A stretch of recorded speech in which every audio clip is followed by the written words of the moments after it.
2, company, halt!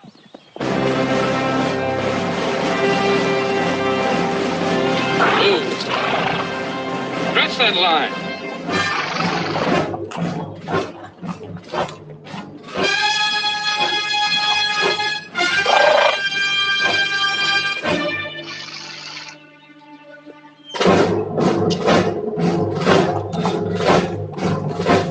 Press that line, mister. Press that line, soldier. Mister, hold my mount.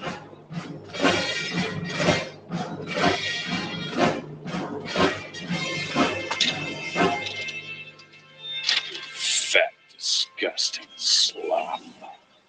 You're a goddamn disgrace! A vicious mother, isn't he? Yeah. You can't do that to our pledges. Only we can do that to our pledges. Redo those buttons. Dress that belt buckle. Straighten that cap. And goddamn it, tuck up those pajamas. Attention! Eyes front! What's that on your chest, mister? It's a pledge pin, sir. A pledge pin on your uniform! Puck did. Shit.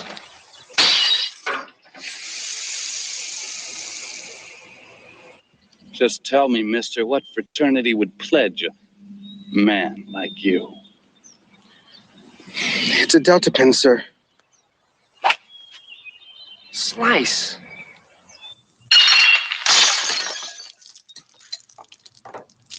You'll report to the stable tonight and every night at 1900 hours. And without that pledge pin! Do you understand?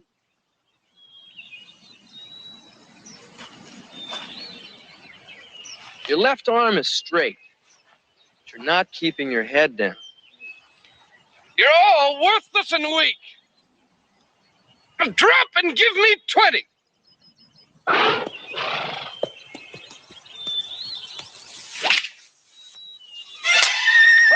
Whoa! Kick back and race! The can turn! Always try to hit through the ball. Whoa!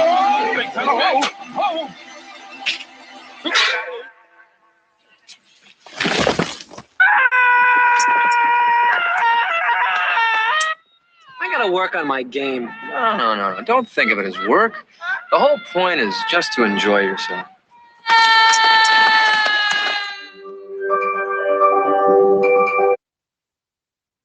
All I know is you just got to enjoy yourself. You know, it's the little things in life that make everything good.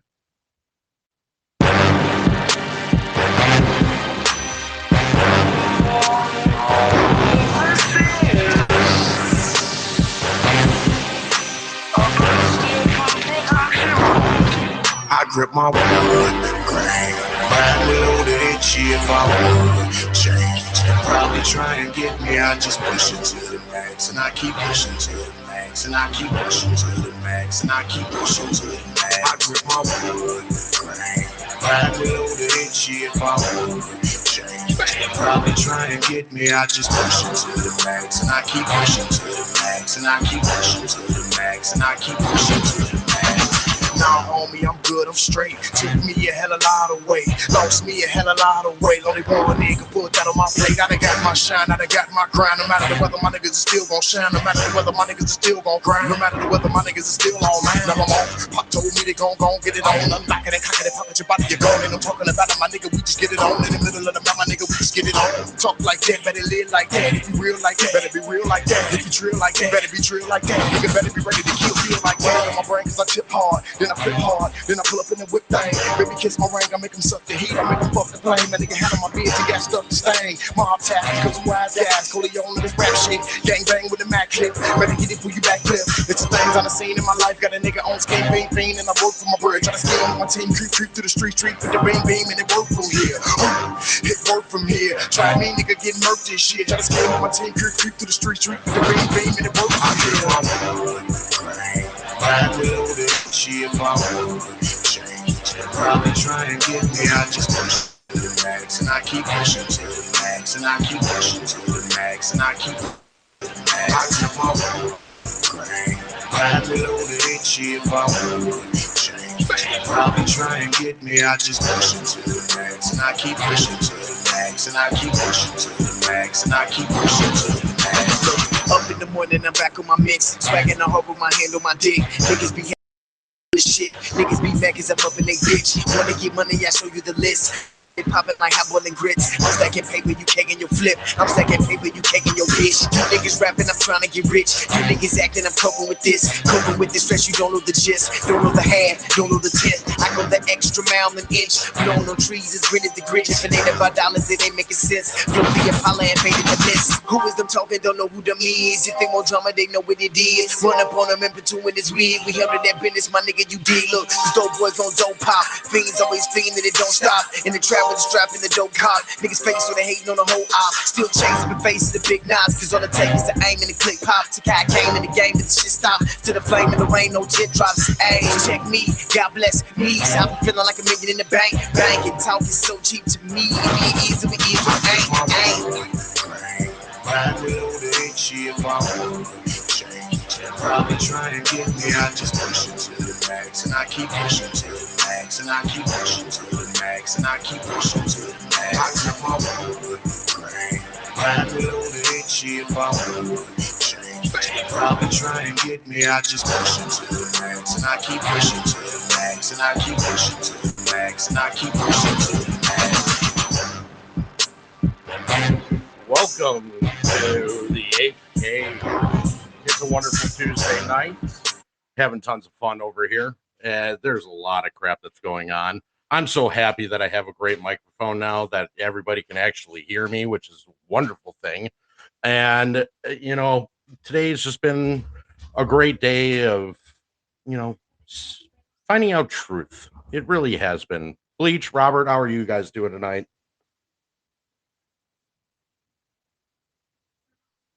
Robert's man, he never talks, man. No, he doesn't. No, he's kind of the silent type, but that's okay. We don't mind. I'm chilling, man. Yeah, how you feeling? Well, I'm right here with a fucking massage gun, fucking, hitting my ass and shit, but you know what I mean? Well, some things we just don't need to know, but that's okay. Yeah. It's fine by me. Nah, I'm hitting the sciatica nerve. It's the sciatica nerve, but I'm doing good, man. I'm doing good. I had a root canal today done. I'm chilling, man. Hey, at least you're living the life and you're living the dream. That's all that matters. Robert, how are you, my friend? I'm doing pretty good. How you doing? I can't complain. Like I said, no one's going to listen to me. So it's just it's the same shit, different toilet. I want to start off by talking about today overvaluation. I also want to talk about the debt problem that everybody can see that we're falling into. And then I'm going to go into showing you guys some interesting things when it comes to our good friend Bill Whang. Is he a criminal genius or just a super douche? I'm going to go with both because he was smart, but he's a douche regardless. So when we're talking about overvaluation of stocks, Nvidia is the one that is just absolutely a crime scene in every way, shape, and form. This is a tech stock. This is not anything special. They make chips, software chips. They make them for your computer, your cell phone, that sort of stuff. But when you're going ahead and you're selling like a phone, for example, you're selling these cell phones that are, overpriced, overvalued. I think I saw the flip phone that turns into like a tablet that Samsung makes, I believe. $1,800. You have $1,800? I mean, you just have a fresh $1,800 laying around for a cell phone. I know I don't. I know most of the people don't.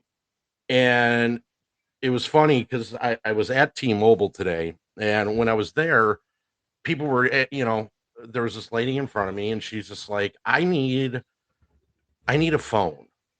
and he starts like doing his sales pitch and whatnot, and starts walking her around the store, and she's like, hmm, what's the free phone? Literally, what's the free phone? What's the cheapest phone that I can get? And it's because people don't have money. I mean, you're coming into a time where you have auto loans have the highest default rate out of anybody. You have credit cards that same thing, highest default rates of anybody. I mean, they're just it's wild how bad it is truly getting. But back to Nvidia. And so since October 31st of 2023, Nvidia has a market cap of 950 billion. It's up 79%. And just hit an all-time high in market cap of 1.7 trillion. Now, what's crazy to me, and using actual math, this isn't the math that is calculated like the labor numbers or your job numbers or how many jobs have been created. This isn't that. This is actual math, and it's 3% away from taking over Apple or Amazon's spot as the third largest company in the world. Think about that. Now, when I go over the Bill Whang stuff, you're going to learn that Nvidia, not even 6 months ago, I mean, it was just another stock. There's nothing special about it in any which way. But then all of a sudden, all these different stocks like Nvidia, then you had Salesforce, like CRM. You had all these other overvalued stocks that had a PE ratio that was just absolutely wild, just straight wild. And there's no reason for it. Fafa, I don't know why you have your hand up. Just interrupt me.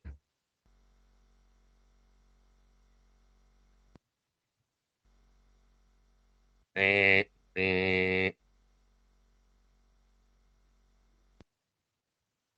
Yeah, Fafa, you ain't coming through there, bud. Yeah, I got the eh.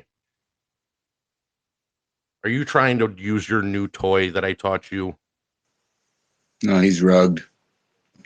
Oh, good old rug. Can I tap in? Nvidia's rise is it's a full money laundering tie to the politics.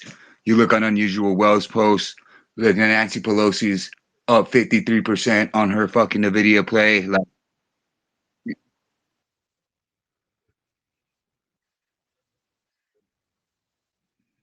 been bringing up, but I didn't want to interrupt because I know you had the fit place to go with it.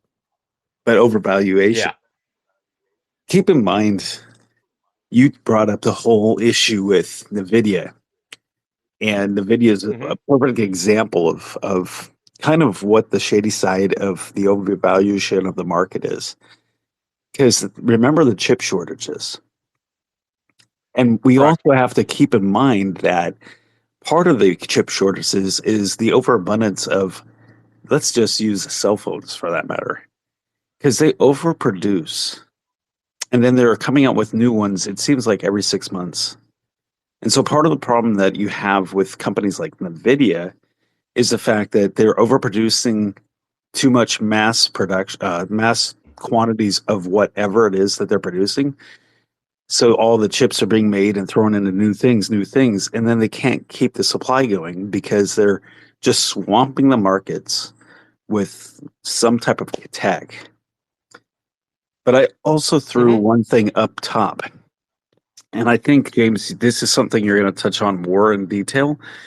But do you remember Jesse Cohen's post from September of last year about CoreWeave? No, but you could go ahead and explain. Okay, so he posted it last year. I reposted it at the top. And it's true about what is going on in a lot of ways. And here's the shady side. So he wrote, wow, this is big if true. And he's talking about NVIDIA. There's a mind-boggling theory that and we've been talking about it for that length of time, that's gaining momentum on Twitter, that NVIDIA's blowout performance this year has been fueled by a fake GPU sales to fake non-existent clients. You remember this controversy? How they had a Cayman Island, basically shell company. Some have speculated that an AI tech company called CoreWeave has made orders from NVIDIA counting to billions of dollars. There's only one caveat, though. CoreWeave might not be a real company. Instead, CoreWeave is actually a shell company created and backed by NVIDIA and BlackRock, which is NVIDIA's largest shareholder. Some have started to make parallels and comparisons to the recent FTX Ponzi scheme debacle, which resulted in the crypto company's collapse. A scam like this can take down the entire market with it. Remember, there's no smoke without fire. So he posts that, but here's one of the posts that I thought that was interesting. They're talking. So this is Markets with May. You know, she just invested in AMC, so this is kind of significant, I think, on what she's saying. And one of her posts was, hard to know for sure. Oracle, ORCL, right, is a big NVIDIA chip user, and they reported they needed more data centers to fill demand, and they're from their end customers. She's talking about that, but at the same time, if you look at what they do, ORCL, Oracle, they don't do enough business to really constitute the type of sales that NVIDIA is currently doing. And so if you're talking about billions of dollars of sales, how are they coming up with stuff when we know that Apple couldn't even get chips? How are you doing that? There is no way. And that was from September. And we see what's going on right now. We know that in the news, Apple's been struggling to provide for, you know, their phones manufacturing because they've been no chips. China's kind of basically closed down and slowed down a lot of business. You know what's going on with Evergrande. You know the ties. And so them pushing the, what was it? I posted this as well. This is kind of ties with this. So, man, this is weird. This is Jason Goffert. He said today, the S&P 500 is within 0.35% of the 3-year high. Fewer than 40% of its stocks in the S&P 500 are above their 10-day average. Fewer than 60% are above their 50-day average. And fewer than 70% are above their 200-day average. And it's the first time since 1928. That's only happened once before. And we're talking about how NVIDIA's price has gone hugely up. And here's your point, what you said. NVIDIA's market cap is 1.63 trillion, worth more than all the companies in the XLE combined, and only generating sales of 30 billion in 2023. Meanwhile, only one of the companies in the XLE, XOM, generated 338 billion in sales in 2023, with a market cap of only 404 billion. All points about overvaluation and how companies like NVIDIA or even Meta's run for almost $100 the other day, which makes no sense. How could any of that happen? Even with basically quarter beats, there should be no way that one company goes up $100 in after hours that quick. It's a whole DWAC thing again. No, not even close. And now think of that, and now go on to the flip side. You have these banks. Let's go to the New York, New York Community Bank, that basically just absolutely took a shit dive last week, and now look where it's doing in after hours now. It's down like 56%. Yeah, what was the shit dive? Do you remember? It was like $4, like on a shit dive. I mean, It literally went. Yeah, but they're on the hook for all this collateral that they were supposed to have with Signature Bank that they don't have. And now you're going to see a cascading effect because of it. This is that if you were listening to last week and you were talking, we were going ahead and I was talking about the OCC's master plan on how they were going to go ahead and basically lighten up margin. This is your cascading effect. Now they have to go ahead and try to replace that. And they're going to keep on doing it. And it's going to be a tidal wave that's going to run through them like it's no one's business as of this point. Let them keep falling. You're just happy. Just sit in the fire. Don't worry about it. Grab yourself a bag of marshmallows, a stick, and start burning them because you're in for a great show. I can promise you that. So it's just it really is sad though.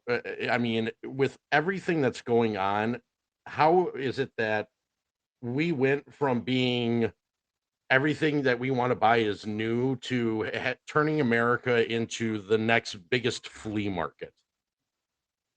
Literally, I don't know about you guys, but here in Chicago, like as soon as you start driving like into the outskirts and like going into like the suburbs, you have these like random ass flea markets that just that pop up overnight. You don't know why, but they just do. Like there's one over by the Allstate Arena. There's another one that's over in Romeoville that's right off of Joliet Road. But there's these random flea markets. Speaking of flea markets and the randomness about it, so I'm driving my kid home, and the flea market's normally open on Saturdays and Sundays. They say they have camel rides at the flea market. I was just like, what? Oh, why would they have camel rides of all things? That is just ridiculous. And it is literally a donkey, and it's taped onto the donkey 2 humps. And that's what they were calling camels.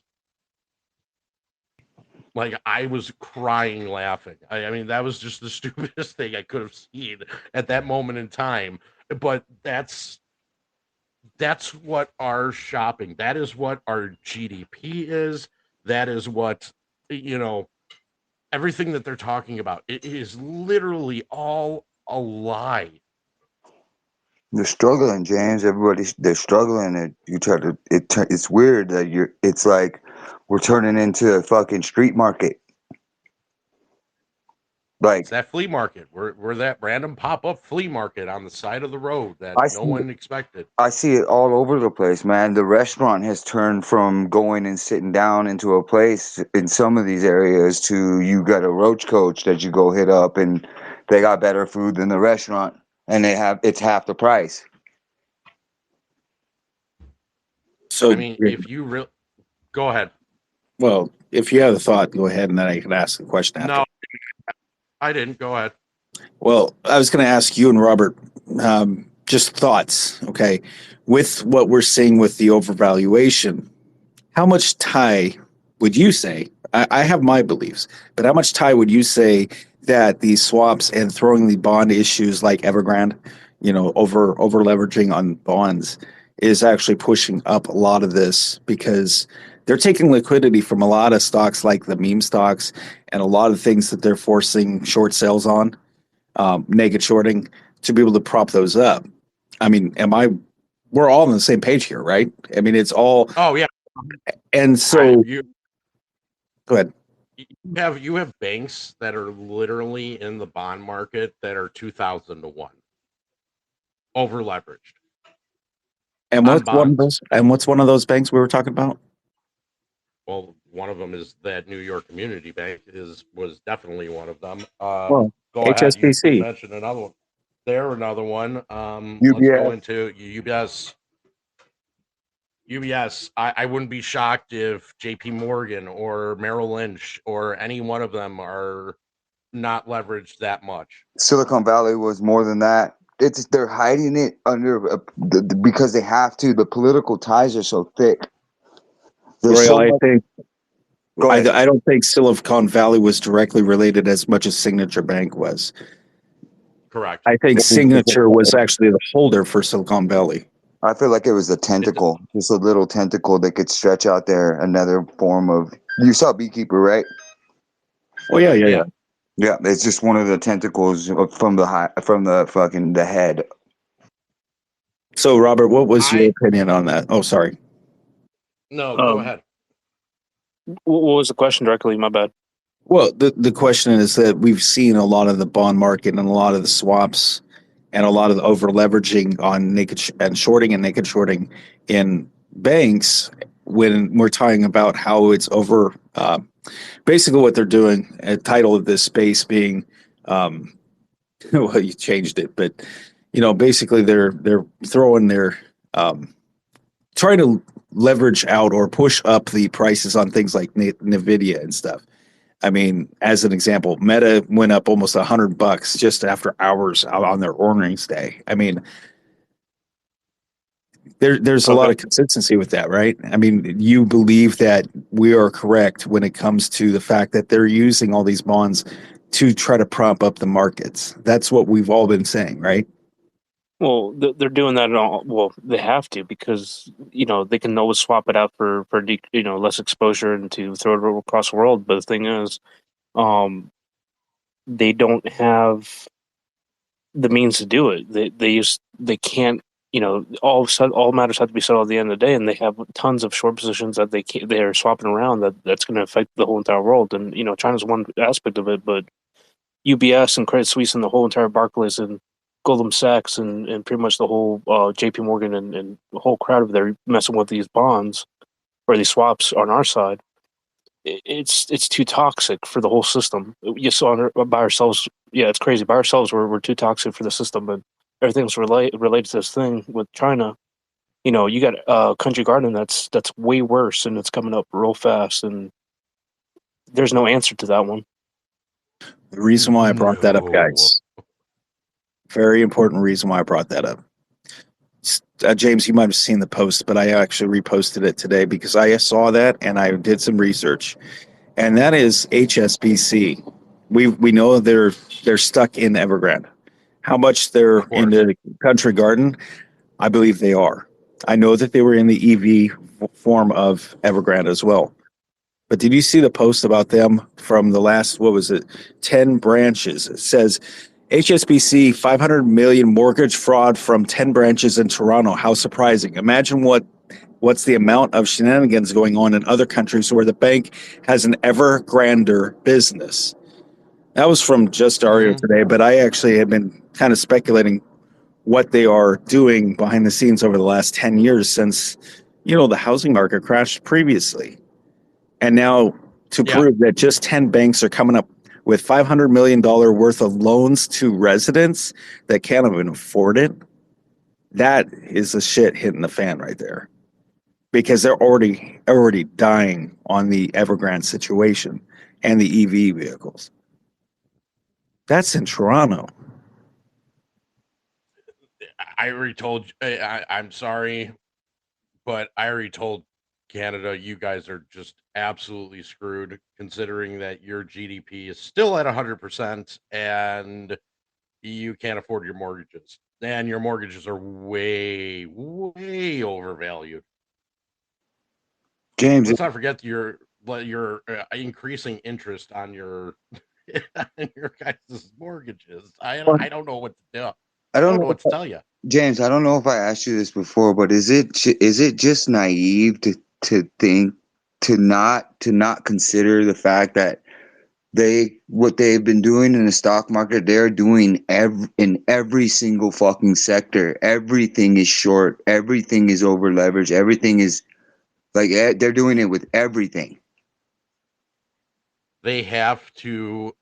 They're in a position where they only have to lie. That's where they're at. They have no recourse. There is nothing. Like I said, if you watch The Big Short, Oh, everything that has happened in The Big Short from start to literally finish is almost identical to what we are dealing with now. The only difference is stock market. I did a little Q&A with GPT AI, and I was asking it some questions about the inflation rate, in which it had access to, because it only goes back so far, and I don't I don't run right off of that, but I just thought it was really, really interesting. In some of the math I ran, I asked it what the inflation rate increase was from the beginning of 21 to the end of 21, and it said at the beginning of 21 we started 21 at 1.4%. And we ended the year. I was going to say less than 2. Yep, at 1.4%, James, and then we ended the year at 7%.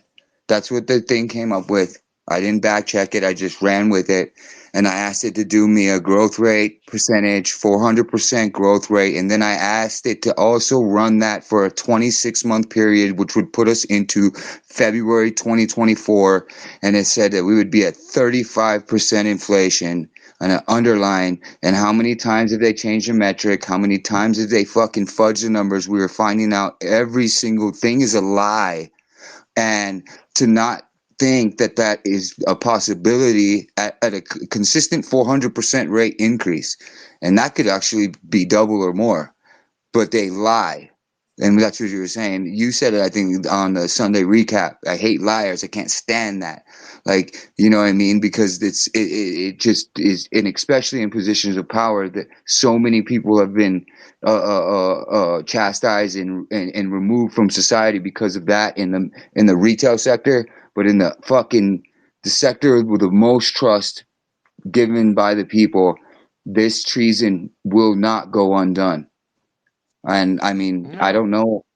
See, here the problem is that you are, and I talked about this a while ago, that you are in an election year. Mm-hmm. You have our election, you have Japan, and you have the UK, all within an election year at the same time, which hasn't happened. I don't recall in the last like 30 or 40 years. Mm-hmm. But you are literally sitting here with 3 elections, and you have 3 candidates that basically are doing everything that they possibly can to stay in power and to make sure that the other side does not get a valid viewpoint out. If they do, oh man, because you are watching a political side that is literally going to crumble. Literally going to crumble and fall because of what has transpired from our economy, what has transpired through their own doing with the economy. And when you fuck around with people's money, people get crazy. Mm-hmm. Period. Oh my God. Oh my God. So let me read a quick quote from this. There's a screenshot and a link that actually go to the article itself. But it says this. So this is about the HSBC thing. So it says, since 2015, the whistleblower concluded more than 10 Toronto area HSBC branches have issued at least $500 million in home loans to diaspora buyers, claiming, now catch this, exaggerated incomes or non-existent jobs in where? China. 2008. Yeah, and this is from 2015. So, wow, So 500 million. So Canada's market or mortgage is, or yeah, that whole system and that whole entire MBS side is destroyed like 2008. Yeah, and that's the thing. Because, if you guys don't know, and I'm going to reiterate this, HSBC's main 2 branches, the main 2 corporate headquarters, you have one in Europe, which is in London, and one over in, I think it's in Singapore, to be honest, but in Asia. And they handle a lot of, especially the one over in Asia, they handle a lot of this stuff like the tech, like the chips, like the EV, like the automotive, Toyota, Nissan, and a lot like that. That's where they're really into. And when it comes to the European branch, it's more in pharmaceuticals, more into a lot of things like that. But they all are just like Blackstone and BlackRock, where they put a lot of money into homes and to commercial real estate. And that's where a lot of their problem is. They've spread themselves so thin because they pushed everything. It was like they put all the chips into the middle of the pot when it came to commercial and residential real estate. They took advantage of the people's like monetary or financial knowledge in those countries. Like in China, their biggest, again, I think I said this in a space or two ago, is like their biggest, they invest for their retirement in real estate. That's their cultural thing. That's what they do. That's how they manage their money. That's what they do in China. They're one of the biggest property purchasers as a retail structure. Like in America, when we want to get a game up, we have our property and we try to invest in the stock market. You see that correlation there? So they saw that, they took advantage of that, they over leveraged that, and then tried to package it and sell it to Canada. America, I think, potentially, our financial market potentially helped facilitate it. We were probably the pieces of shit that fucking went over there and said, oh, hey, we could do this. We're doing this over here. Like, Well, I don't fucking cut them short whatsoever. it's simpler than that. It's just they pretty much swapped everything out with their garbage and rehypothecated more shit on top of that. Do me a favor. Look up above. I just posted it into the big scoreboard. And this is a 9-second video. If I can play it, I will. But this is, don't worry. The only reason the border is not secure is Donald Trump. I mean, you really gotta be kidding me. Did you see any of the actual comments on that, though? Oh, yeah. Oh, my God. I was laughing hysterically at a lot of the comments. Oh, I mean, it is absurd. Here, hold on. I will go ahead and I will read some of these just because I have to as of this point. No, I don't want to reply. I want to read the post. So, our country's border, we must keep it secure at all costs, and it's Joe Biden with a money cannon. We must keep it open at all costs. Let's go ahead. And he has a forklift literally lifting up the barbed wire and lifting and letting people come through. Everything horrible that they said would happen to you under Orange Man has actually happened to you under Pedo Man. You can't make this stuff up. You really can't. And how is it that, the last time I checked, it was I'm 100% positive that it was President Trump who said, we're going to build a border, we're going to build a wall. The wall is going to be huge, that 20 feet tall, that you are not going to be able to get over, around, whatever. But we took it down. You are trying to get people to come in because you need new voters.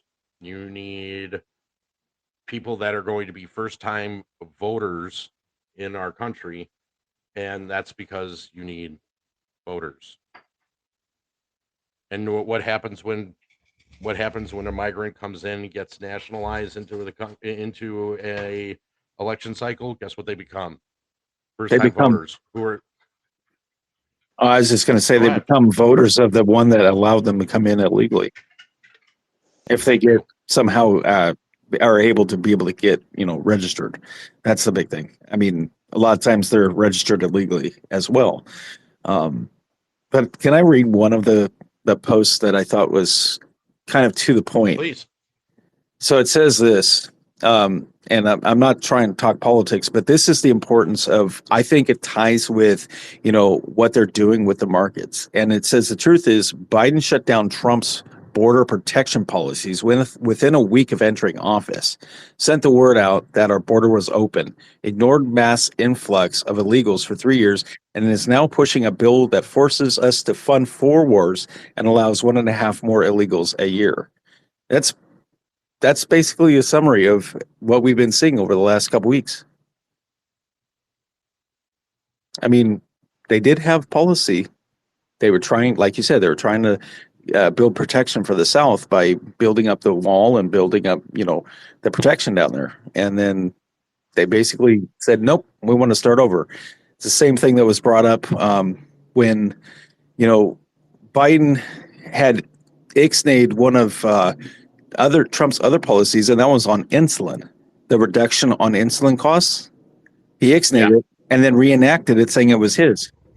I'm again, it's not about politics, but it's about the corruption of the system, and the markets are in the same line as what they've been doing to transfer policies and then try to say, "Oh, we saved the day," and we've got to be, really focused on that fact. So you got to be focused on cycling past the bullshit. We'll take it a step further, Papa. Our tax dollars are funding their flights around the country. They're being paid, handed cell phones that are bought by tax dollars. Them shits aren't free. I see the stands where it says free cell phone, free tablet, and I'm like, what? How the fuck can I get a free phone? Like, I mean, what is going on here? Dead ass. They're being put up, and we have people, American citizens. There's a video circling that's viral on the internet of an army veteran being kicked out of his fucking nursing home so migrants can stay there. Kids getting kicked out of school so the migrants can sleep in the fucking gym. This is not fake shit. Like this, they're doing this on purpose. 18 million of them are here. That's the number rolling right now. Actually, it's 22. It could be more. I think it's more than that. I think it's like 30. What's technically counted and actually reported is 22 million. The gotaways, like they're talking about gotaways. Hey, what does that even mean? James, what's happening? You ever watch? The Sopranos? Sorry. You ever watch The Sopranos? Oh, of course. You ever see that when they go into the families, they kiss each other on the cheek and they talk business, right? Like you can have the waste. I gotta drop. I can't hear bleach. You can have the waste management business. We can have this and that, right? Like they break everything down, right? But all of them are basically different families, right? Different families, but they're all eating. They're all eating from every type of corrupt dealing that they're doing, right? So the same way I look at the government, because the government is literally the goddamn Sopranos, right? Now you got everybody, everybody over here saying, again, left or right, and all of them are eating. So now I want people to go do some homework. Go look back, right, when there was a Republican president, Democratic president, and look at everybody that was making money in the stock market. Go look at what they were.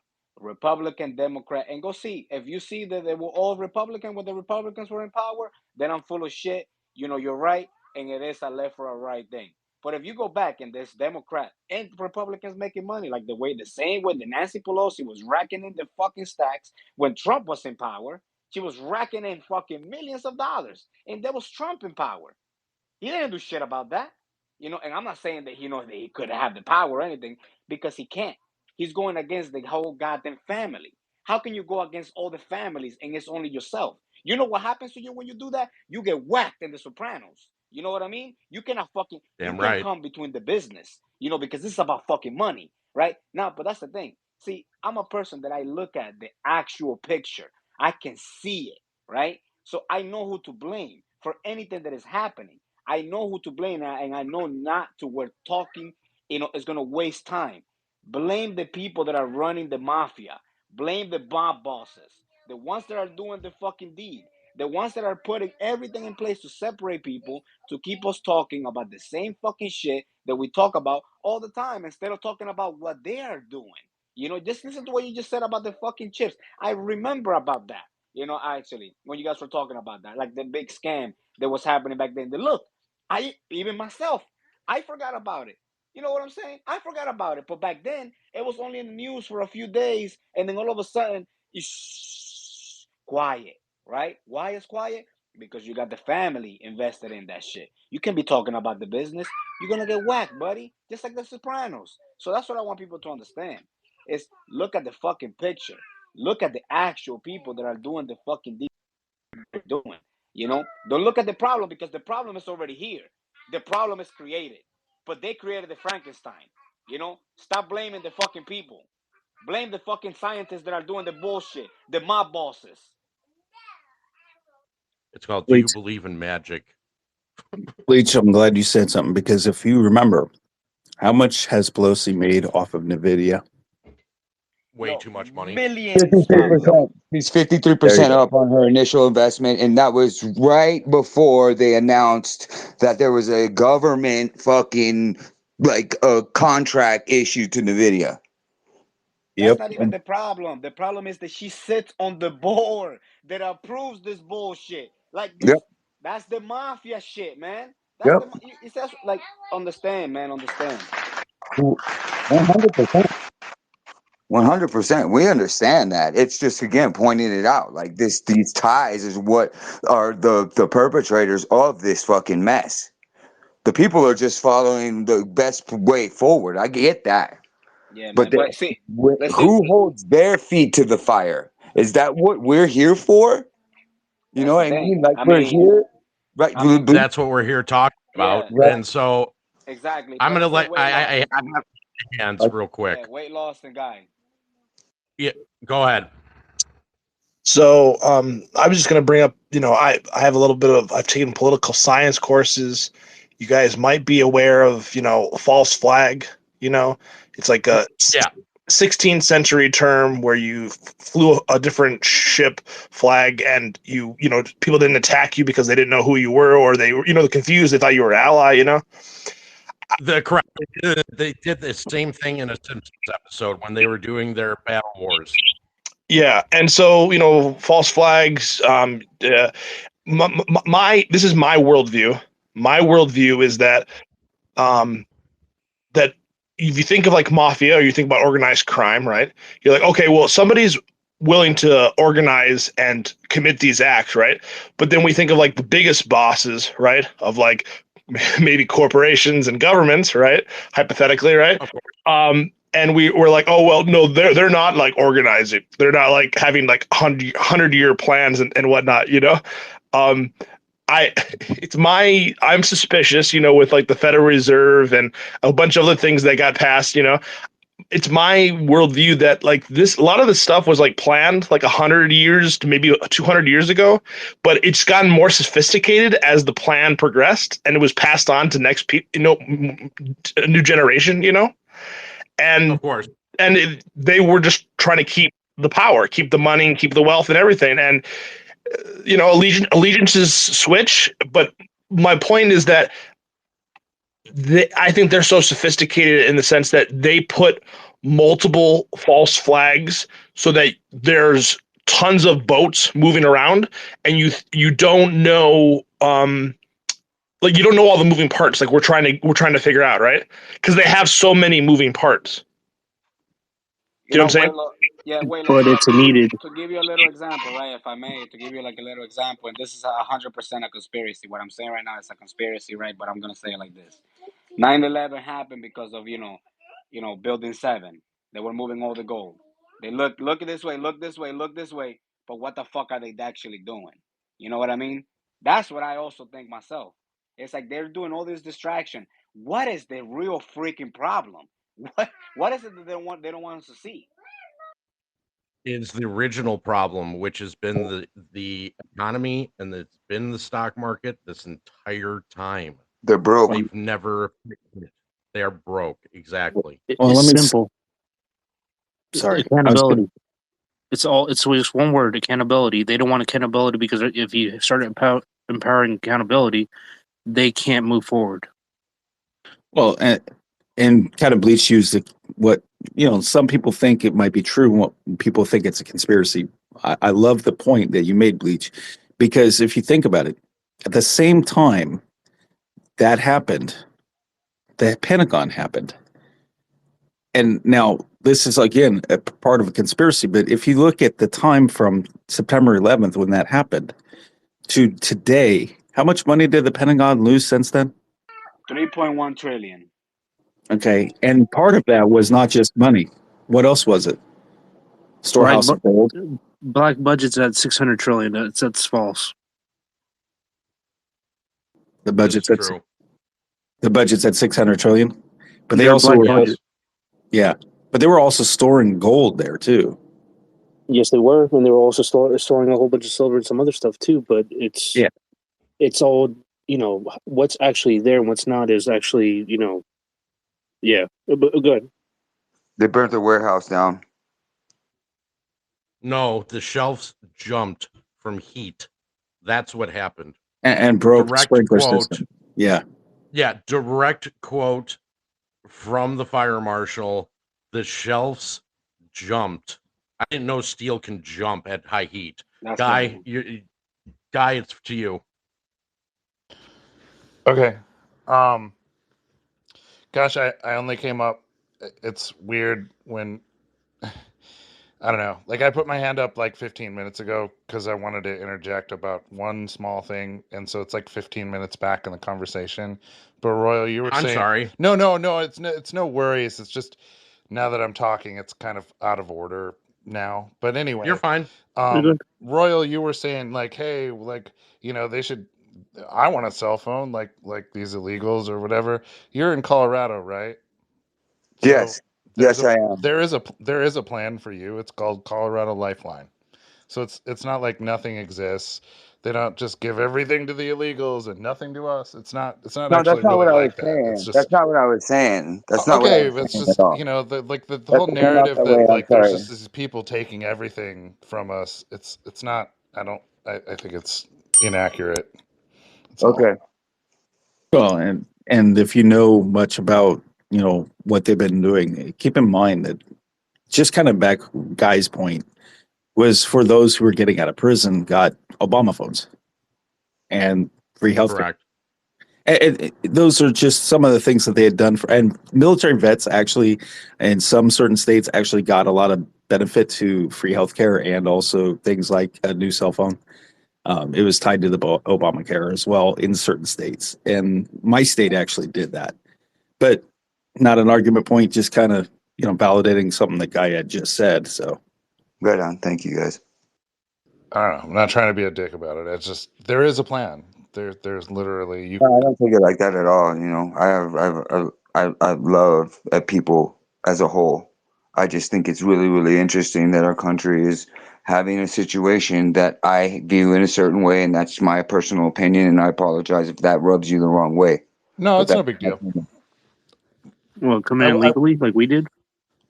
I will put a thing forward though, and here's it's food for thought. I mean, at some point or another, if you just shut the border completely down, there is something of a human tragedy for all of the families that have been spread across that country since before that border existed and have big extended families on both sides of it and business operations and whatever that exist on both sides of it since before it was Spain and since and then it was Mexico and now it's the United States. They say like we didn't cross the border crossed us. That is a real thing. So if you Agreed. completely seal that border off, now you've got one problem. But let's say you completely seal it off, there still are people here. And so if the people who are here, if you put them in a situation where they're just completely indigent and desperate, and their only way to scrape like a meal together is just crime, that's not good either. So the idea of like trying to provide them some basics to, feed themselves and stay somewhat healthy is like a loss prevention thing to say, okay, like you at least have an alternative to just going and like doing highway robberies and smash and grabs in order to somehow get like scrape two nickels together to eat. And it's also some of that stuff it's an expenditure, but it's also trying to keep people out of the emergency rooms because eventually you have people who just collapse. You're overcrowded. You're overcrowded, and then you don't have a way to get actual emergency services. So I know it And sucks, but like there is a certain amount of like, hey, you put a little bit in so you don't end up having a mess later. I don't know. It's food for thought. So the only thing is, and this is the only problem that I really have in the migrant situation, is that the ones that are coming over responsibly, legally, that are going ahead and doing the things that they need to do to basically get into the country, those are the ones that are rewarded. They are rewarded with free healthcare. They're rewarded with free schooling, college, and they start off with getting basically like a form of unemployment, but it's money, but $70,000 worth. Are you getting that? Are any American getting that? I No, guess I they're taking honestly the think that taxes like from I have passengers in my transit system who are probably getting something along those lines because they know every program to sign up for and they're going to Hmm. every, you know what I mean? Like they're working the system. But Agreed. I don't want to work the system, so I just work for a living. You know. Exactly. But that's my point. You're going to go ahead and actually do the work. I'm going to go ahead and do the work. Bleach is going to do the work. Robert's going to do the work. Everybody that's in this room is going to do the work. But instead of doing the work to work the system, if you get my point. We're paying for the fucking system. That's what I'm saying. Exactly. Go ahead, weight loss. Well, I mean, I guess it's really involved. I'm just saying I've crossed the border legally, right? And Hmm. I don't know. I just don't like the idea of no control. You can't let it just. I mean, one, it changed different laws then. I mean, why do we allow citizenship by birth? That's ridiculous. Like there's a lot of people who take advantage of the system that way. Like so the system needs to reward people who actually follow the rules, and you can give charity after the fact. But if you just let everything slide, the standard's going to fall. Like the whole country will fall. You know. Um. So I think it's a bigger problem, and the reason why the bigger problem in all of it, and this is why I always talk about it's the new problem. What's the shiny new problem in the sky to eliminate the original problem or make you not look at the original problem? And here, this is the original problem. And I will tell you it, and it's posted up above. It's the first slide. That is your original problem. I've talked about this. Oh God, last year I talked about it. I talked about it in nauseum, and the reason why, because it was so imperative that, from an economic standpoint, that the government actually goes ahead, buckles up their pants, and say, "Listen, we're in debt. We have a shit ton of it. We have a problem." Now you're in a situation that this cannot be fixed. And they should have just when the debt crisis happened, they should have just let it all burn. Should have let it all burn, because now here's where you're at. There's no way for the Fed to achieve any type of soft landing. This is going to crash. The debt to GDP ratio in the United States is projected to hit 200% within 20 years. Prior to 2020, debt in the GDP in the US was 100%, and prior to 2008, it was 60%. The current estimate shows the US hitting 50 trillion in total debt by 2033. I'm going to use actual math, and I'm going to say this on every single post going forward, because this is actual math, not whatever math they're using to count labor numbers. That I don't know what math that is. I didn't learn that math in school, and I really hope they're not teaching that to my kid right now. This means that the U.S. will add $218 million every hour until 2033.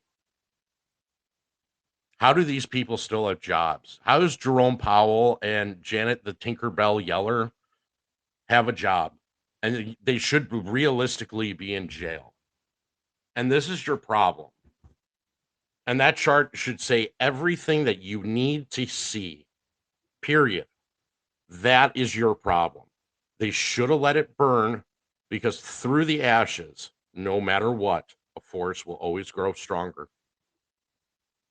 Those roots are so deep in that ground that no matter what tree is burnt down, whatever plant is burnt down in a forest, it's always going to be stronger when it grows back.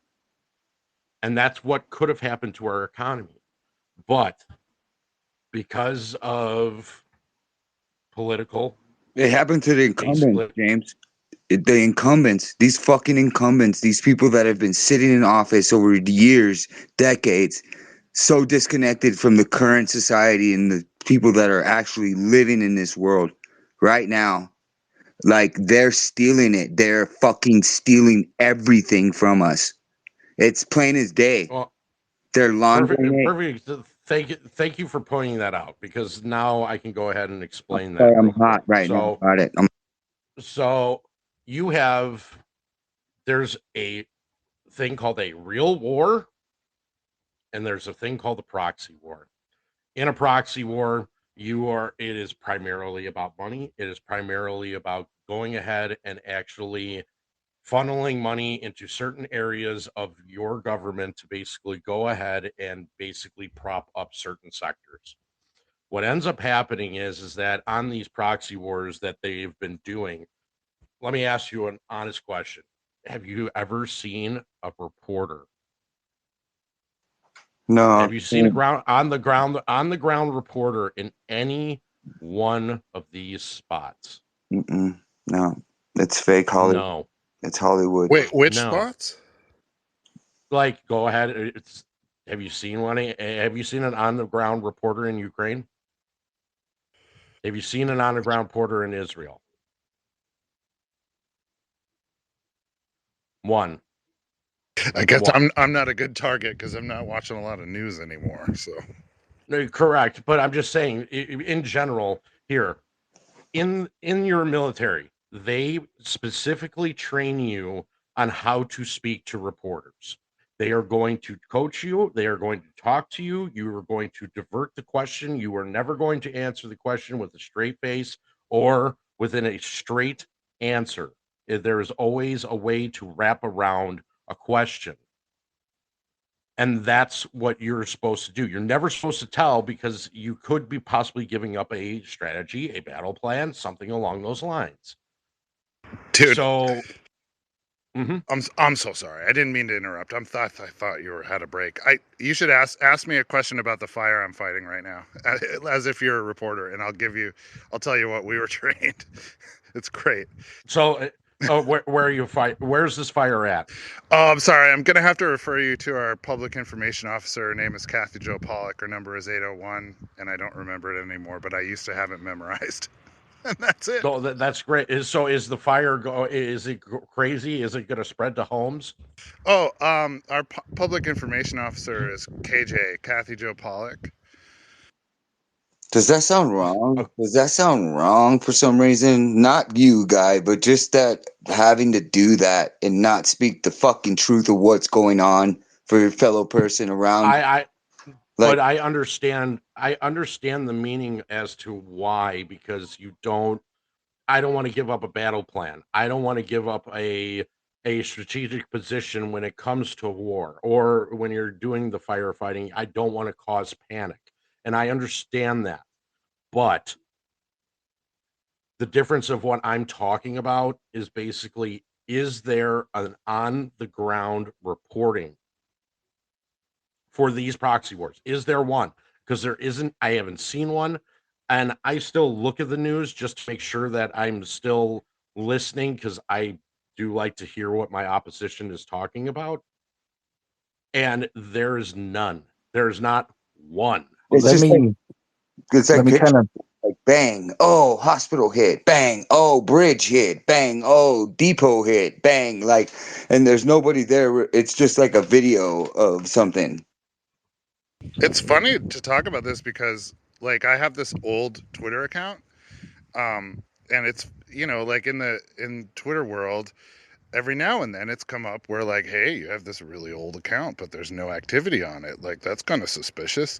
But it's interesting because the whole reason I made a Twitter account way back when was because when things would happen and they were fluid and the news wasn't doing a good job, I would go on Twitter and try to find somebody who was like streaming from their phone from the riot. You know, like that's kind of the live reporting we get now, right? Like, Correct. that's the whole reason my account is so old and it didn't do anything until AMC, because shit, that's the whole reason I had it in the first place. Well, let's go back. The last time that they actually had reporters on the ground, go for 1991. That was the last time. Because if you remember, you had reporters in Iraq. I know I did. Well, I mean, there's a whole documentary called Restrepo about Afghanistan. I mean, that's reporting. Yeah. Yeah, but if you remember, they used to, if you remember in both Gulf Wars, they used to actually have reporters reporting 24 hours. I mean, Geraldo was in the first one, and then in the second one, when they actually invaded. That's the last time I remember really seeing reporters 24/7 reporting on CNN and stuff. When we first went overseas, when we first went into Iraq and that whole war started, yeah, there was on the ground reporters. Not even a question. Not even a question. My cousin actually had a reporter with their crew, but he was a medic, so I mean, like I said, I remember all the stories that he told us. They're the funniest people. Them and 63 Bravos are the funniest people in the world. I shit you not. So, James, did you find in that situation when you guys had, old school real-time reporters in your operations, did you find that there were situations that came up where the real-time reporting was problematic for your operations? Most of the time. I mean, that's why we always taught our soldiers to basically divert the question, go around, wrap around it, get their mind off of the initial question and make them think about something else. I mean, I feel like that whole move, over time may well have been just a slow response to the fact that like information travels so well now, It does. It does. And even back then, it still traveled. It's amazing. It's amazing what they do to go ahead and conceal, what lengths they're going to go to. I mean, you're seeing the economy, you're seeing these proxy wars, you're seeing our government officials, specifically President Ice Cream, who is now blaming the border on Trump because he wants to make sure that money is going to Ukraine. I mean, what is so special about Ukraine, to be perfectly honest? I mean, you got Tucker Carlson, who's about to go ahead and, play this interview with Putin. And as soon as that interview comes out, I guarantee you hell is going to break loose. Bleach was talking about that earlier. I mean, it literally, hell is going to break loose the minute that thing airs. I can almost guarantee it. It needs to. It needs to. They need to be aired out. That's exactly what they deserve. Everything that has happened, everything that has been taken, it's their turn now. That's a transfer. It's happening. Huddle. Oh no, there's only one person that can do the huddle. His name is Roberts, not Robert M. But Roberts is the only huddling man here, and that's the only huddle that I ever need to hear, is because it's so perfect. It's almost as perfect as this infomercial. Ladies and gentlemen of the American public, I am Jerome Powell, the head of the Federal Reserve, but it's really Jamie Dimon, but you knew that. Quick question. Are you having trouble with your relationship? Well, we have the perfect product for you. Ken Griffin's bedpost. It can stop a conversation whenever you need to. Just bop on head and the conversation stops just like that. Bop, bop, bop, bop. And it's going for a great price of $19.95 plus shipping, plus handling, plus federal taxes, plus whatever money you owe the IRS. So wait, shit. I wasn't supposed to say that. That's the small print. I said the quiet part loud and the loud part quiet. Anywho, If you want to make it a special present for that special someone, you can get an autographed copy from Ken Griffin himself for an extra $19.99.95. You can get an autographed picture of Jesus Christ with every order but disclaimer. Autograph may be synthetic, so call now before the reverse repo, I meant this product, runs out because the apes are buying everything. So if you want your order expedited, please call us at 52039210005. Again, that number is 52039210005. When you call, Janet Tinkerbell Yeller will pick up and say everything is fine, just to spray more bullshit up your ass. Okay, that is my time. Thank you for having me, James, but I think I need some of that Biden comfort cream after this. Bro. Bro. That's rowdy, man. Oh, tell me you didn't love it. Bro. That is out of pocket. All right. I swear to Hey, God. Dude. all I can say is that Biden comfort cream, it works. Oh, does it? Here, do you want to hear? Here, we could do that one too, just because I do love the Biden comfort cream commercial. So here you go. Thank you for having me, security. Are you having a rough time with the economy I created? Well, Biden Economics and their new product, Inflation Comfort Cream, can help you glide into that tight spot. Make sure you use before looking at charts. Surgeon General warning, product may cause large brown spots in undies. Make sure you wipe thoroughly, otherwise I'm going to smell it. Ibida-ba-do-ba-dee. Where's my cone? I want to scratch and sniff it. Bro. Oh my. Hey, James. Oh, what? Good night, guys. You guys have a blessed space. Thank you for having me and let me share some stuff. You guys all be Oh, not a good. problem, Papa. Oh, I will try. I might get worse as the night goes on, but that's okay. Hey, limit the drinking to 1 an hour. Just like how our GDP and our debt keeps on going up every hour. Bro, those commercials, I tell you. You are 200, really 218 bottles of beer on the wall. 218 bottles of beer. James takes one down. He drinks it down. 217 more in an hour. You are. Oh, I'll try. Really, that's a lot of millions. You are really sailing the seas of cheese now. Hold on, we need it.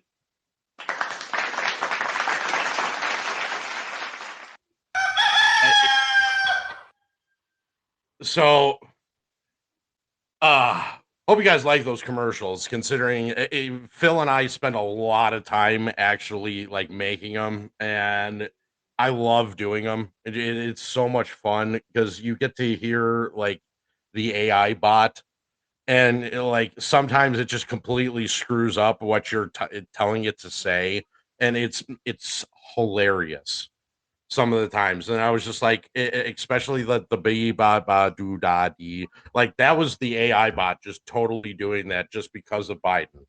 Hey, can the AI bot actually? Can you make it? You know, like Ethan. You know how Ethan gets like when he gets angry.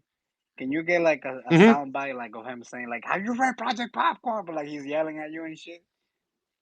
Yeah, as long as I have a voice, clip, I can go ahead and I can decipher it. That would be great, man. Like imagine you go into spaces, you don't say shit, you just play that. He's just there screaming. Yeah. Oh no, I you know what?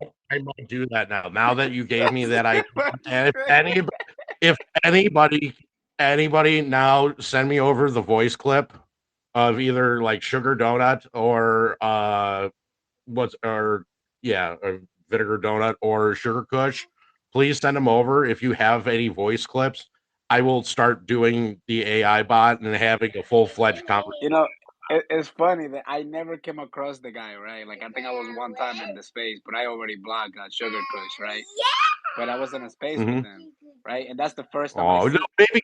That's the no, that, well, not like I wasn't up there. I was listening, and that was the first time I actually saw him. And by the time I went to go click on his profile, I was already blocked. So he probably knows that I be saying they be sucking cock and shit. Oh, that is awesome. You just got, yeah. Next time anybody's in a space with them, if you guys are, just send me a voice clip so I can do an AI bot, and I will totally just absolutely pulverize him in his own voice. It'll be great. So, with that, let's do some learning. Let's do some learning about our good friend Bill Whang and what he did to go ahead and basically start this downfall of the economy.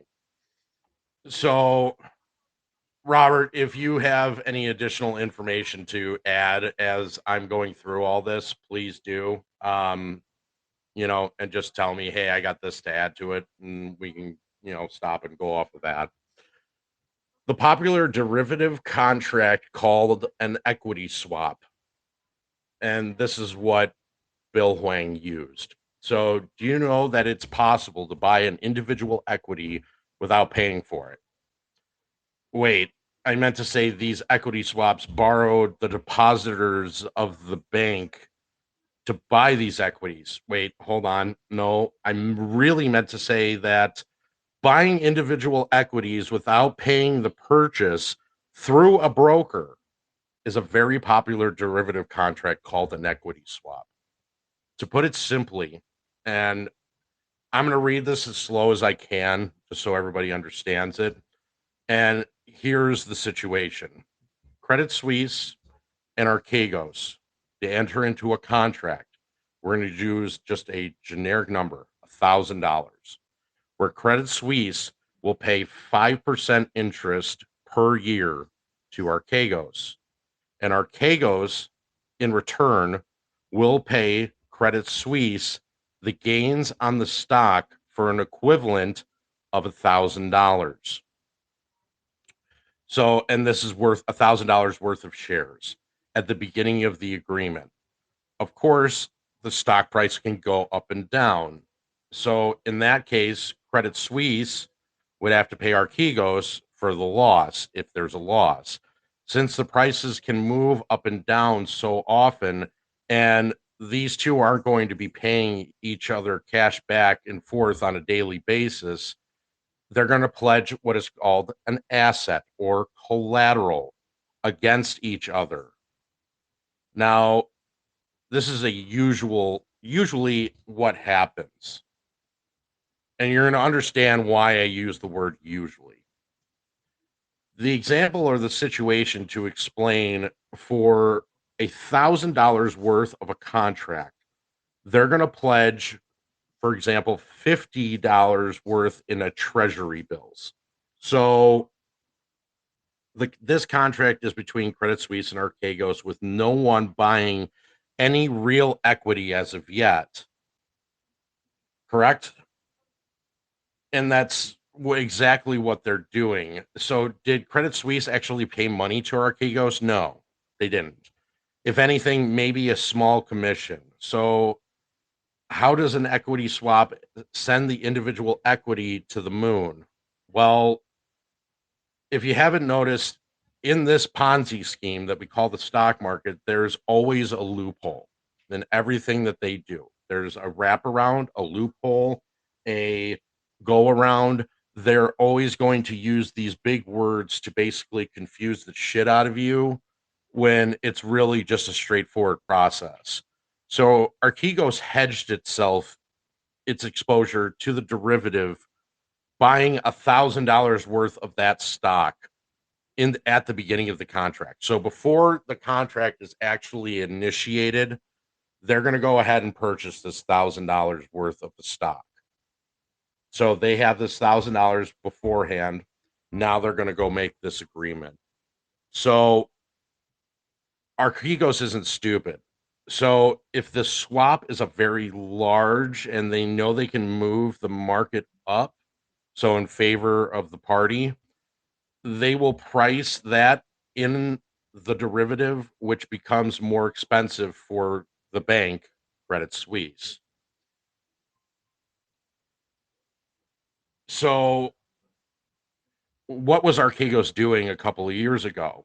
So trying to make this as easy to explain and understand, using the same numbers as I just mentioned, they had a $50 worth in a treasury bill as collateral that they could pledge towards these assets.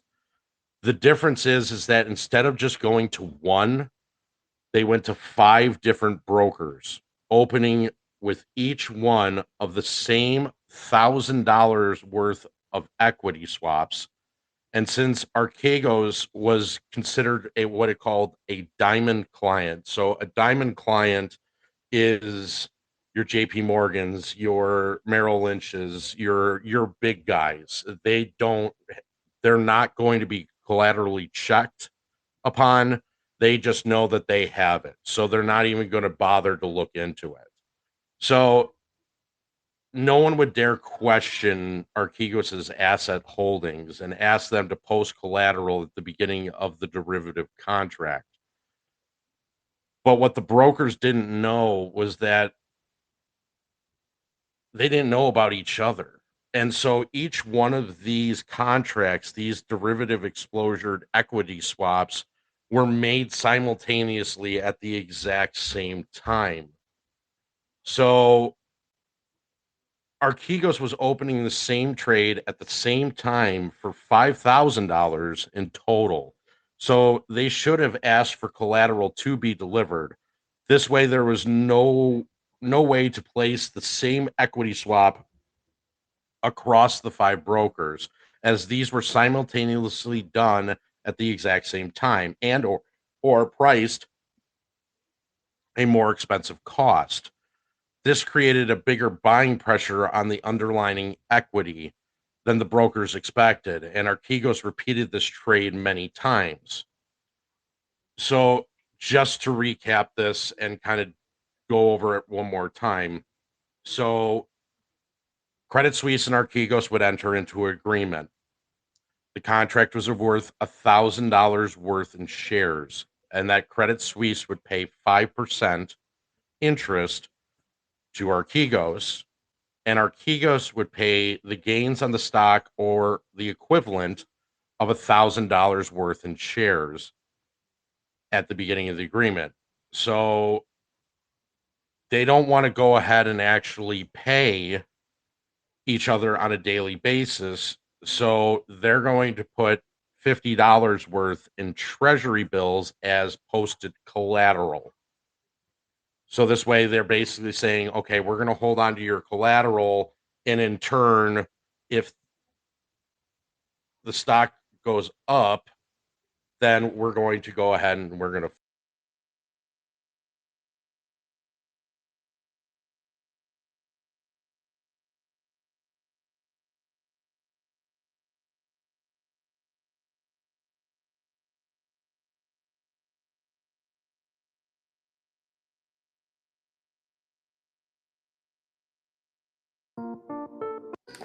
Can you all hear me?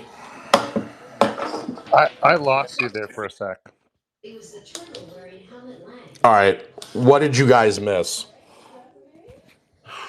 Where we were, gosh, you were running through the summary, and God damn it. I swear to God, I'm not a good person to recap. I'm sorry.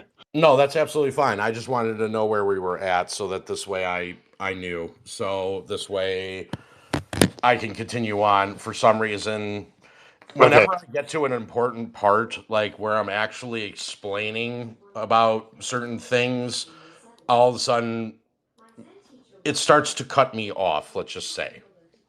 Yeah, so where we were instead of like tendering payment on a daily basis, they're holding on to T-bills, right? So that's the collateral. Yeah. Okay. So for $1,000 worth of a contract, they're going to pledge $50 worth in treasury bills. So far, this contract between Credit Suisse and Archegos, with no one buying the real equity as of yet, that's what's happening. So furthermore, Credit Suisse didn't pay any money to Archegos, not really, if anything, maybe a small commission. So how the hell did can an equity swap send an individual equity to the moon? If you haven't noticed, in the Ponzi scheme that we call the stock market, there is always a loophole or a wraparound or a go around or something along those lines. There's always something that they're going to go ahead and try to explain in big words to make you sound dumb or confused. So Archegos hedged its exposure to the derivative by buying $1,000 worth of stock at the beginning of the contract. Of course, Archegos isn't stupid. So if they swap a very large and they know they can move the market up or down, so in favor of the party, they will price the derivative, which becomes more expensive for the bank, or in this example, Credit Suisse. So what was Archegos doing just a couple of years ago? Well, I'm going to make this as easy as possible to understand, or try to, but using the same numbers from above. So the $1,000 of the underlying stock, $50 worth in collateral or the treasury bills as posted collateral for the one equity. They had $50 worth in a treasury bill of collateral that they could pledge as an asset. But they went to 5 different brokers simultaneously and opening with each one of the $1,000 of an equity swap. Since Archegos was a diamond client, now a diamond client are the big guys. So that is your JP Morgans, that's your Merrill Lynch's, Susquehanna, even Citadel. They're considered a diamond client. So when they go ahead and they want to make an equity swap, there's nobody actually like a credit support analyst that is looking at these contracts saying that, oh no, you need to repost collateral. There's none of that. So these are all backdoor handshakes. So what these 5 brokers didn't know about each other was that Archegos was opening the same trade at the same time for $5,000 in total.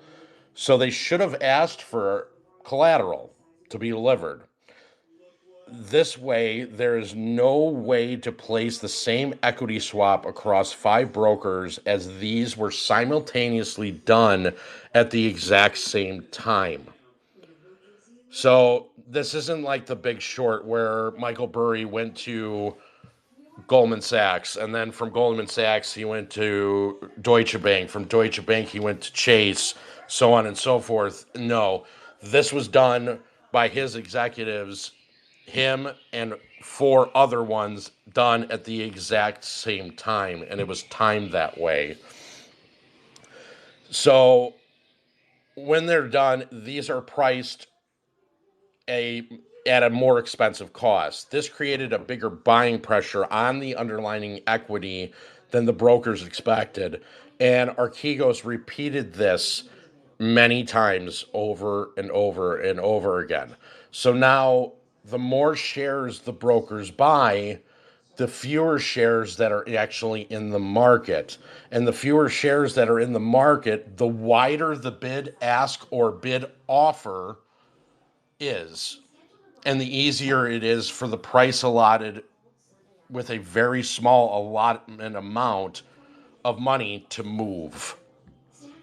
Does that make sense? Guy, does that make sense to you?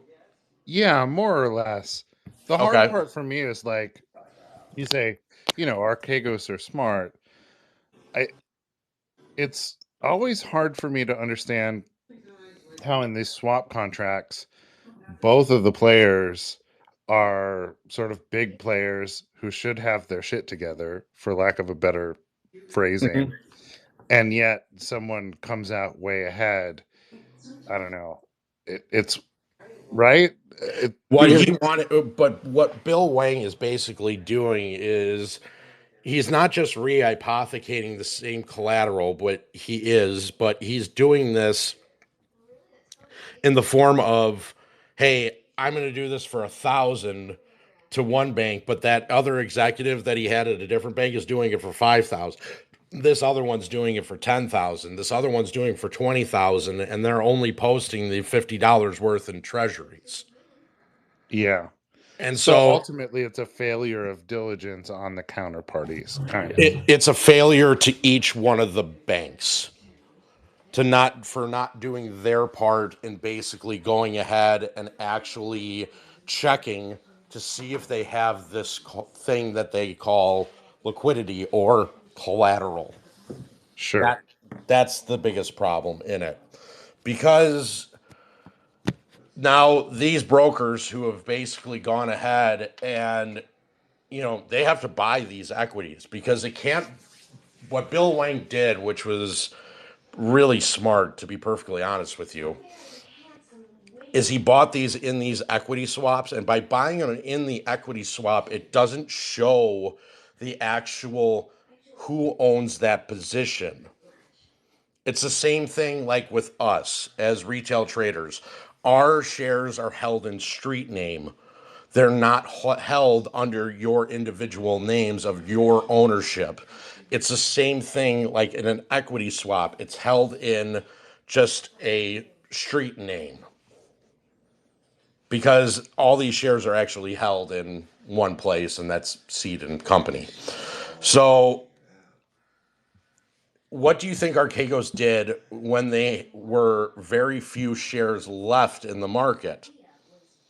Is my ultimate question. Well, they started to buy them directly, and with little amounts of money that they could push the price of the stock so high because they architected the plan, which I kind of explained up above, and they squoze both gamma and the shorts off of those positions. Remember, when it comes to a individual equity, whenever the shorts get pushed out of a position is when you're going to start to see movement because they have nowhere to turn as of that point. They know that they're screwed. When AMC does start to actually move, and I'm talking about a big run up, you are going to see shorts that are going to be running to the hills as of that point and literally start dropping off like flies. There's nowhere for them to be able to run to. So when their squoze out, ultimately Archegos went bust when this strategy backfired, since the flip side of this, it can crash, and the stock price can actually crash with that little money. When the valuations of these individual equities became impossible to justify, other investors simply sold. You are seeing the same things that are happening in certain equities right now, one of which is being NVIDIA. If you look at NVIDIA, I want you to go back to between October of 22 to December of 22, right before they started to go parabolic. Go back and look at those charts. You can look at also CRM and LLY and look at the PE ratios between those particular stocks. What you're going to see is a normal PE ratio than what it is today. And those are the examples of equity swaps that they're pretty much using, because there's no reason for any of these equities to actually move up right now. None. CRM is Salesforce. Who's buying anything? Honestly. Hey, it took me a sec to get that chart up. So where am I looking at NVIDIA again, time-wise? Time-wise, between October of 22 and December of 22. Okay, thanks. If you look at those charts, I want you to explain to me how that PE ratio, and look at the PE ratio of it now. And this is before it went parabolic. There's no reason for any of this. None. But now, what basically Bill Whang did was give a playbook to these other nefarious criminals, basically, on how to manipulate a stock. But try to do it the quote-unquote legal way. So, since there wasn't enough collateral for everyone, here's your nuclear bomb.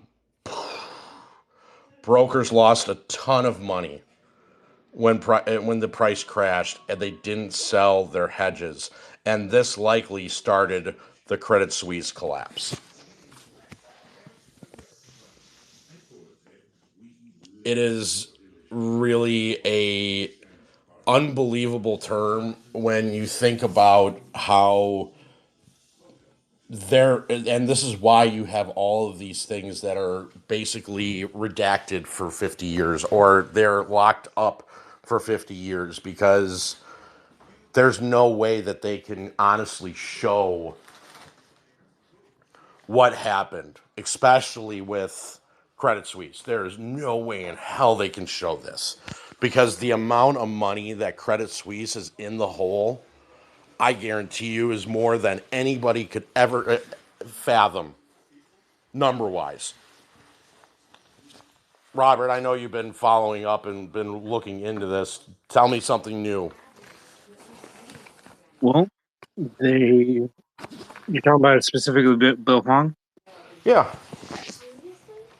Well, Bill Whang, as you know, already got arrested and going through the process, and now apparently his fund, which is the basis of why Credit Suisse went bad and then UBS held the swaps on their books, and the rest of the world did that too.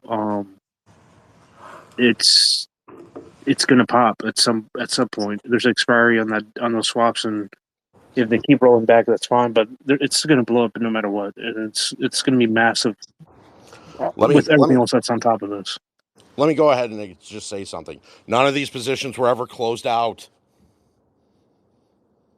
Nope. Not one. So all of these stocks that Bill Whang did this to, none of them have been closed. None of them have been settled. They are still on the books. They are still on the hook for them. Every single one of them. So when they go ahead and actually try to unwind this, I don't know, they're going to have to do it. This is not going to be sealed in a vault for 50 years. They can't do that because understanding their exposure is so huge, but there's no way, because you're sitting here with all these investors that actually did the right thing and actually purchased these stocks. They have to be unwound. Even if they are going to take all these losses, these are governments that are basically within these.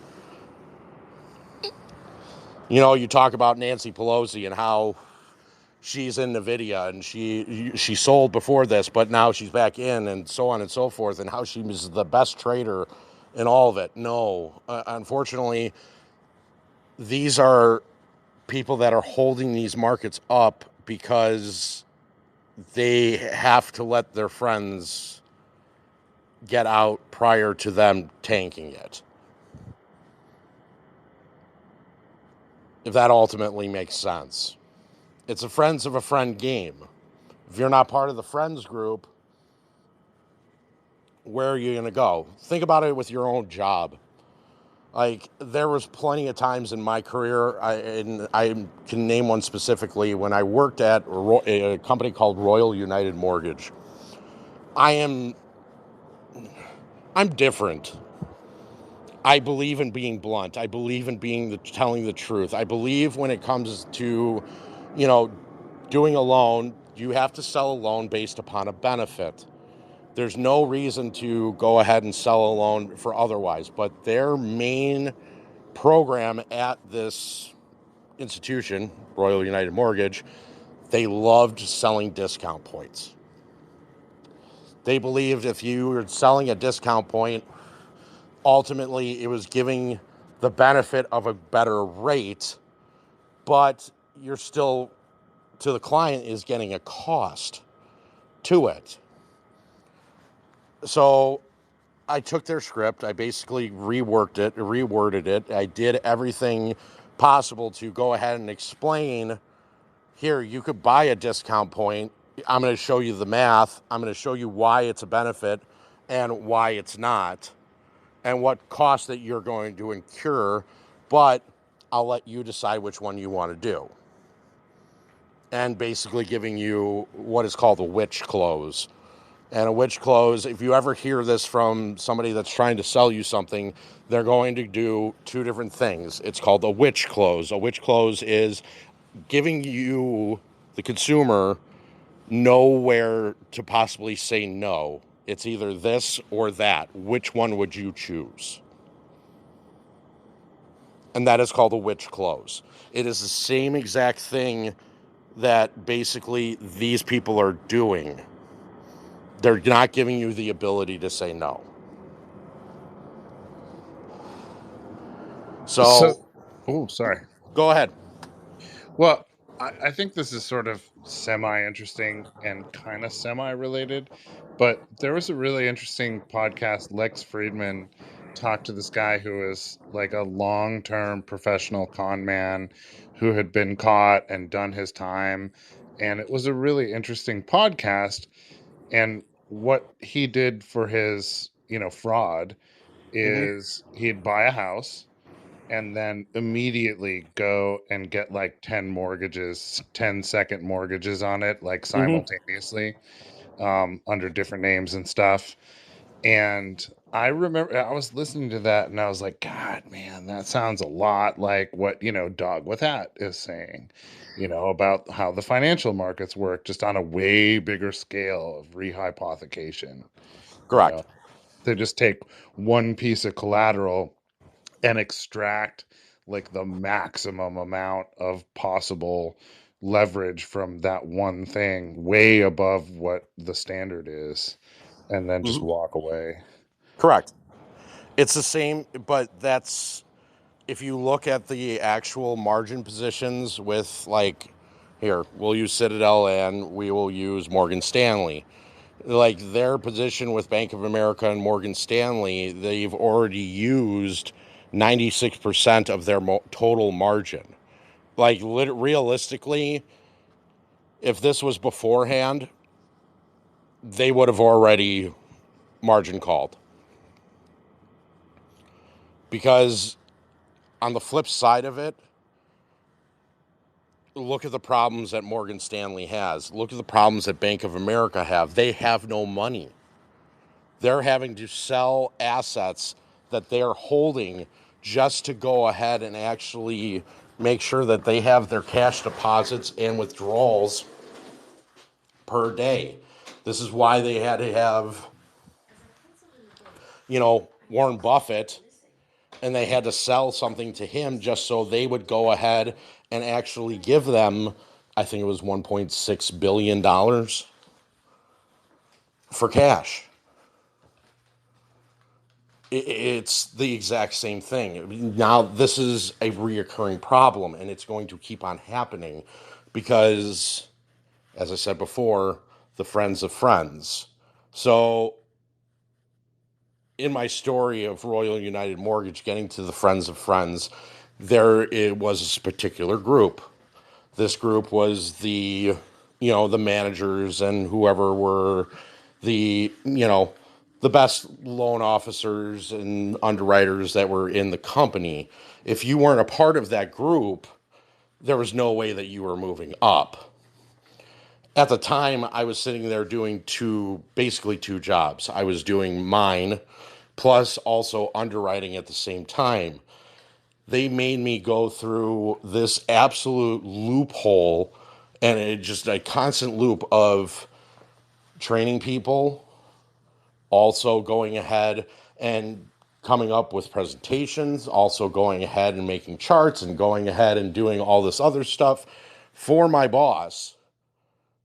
And so he could go ahead and try and help some of the other loan officers, which was absolute bullshit at the time.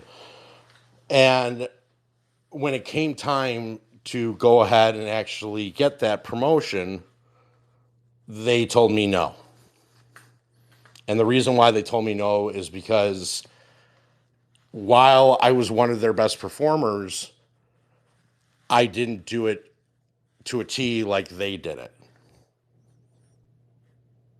And so right after that, because I felt like I was,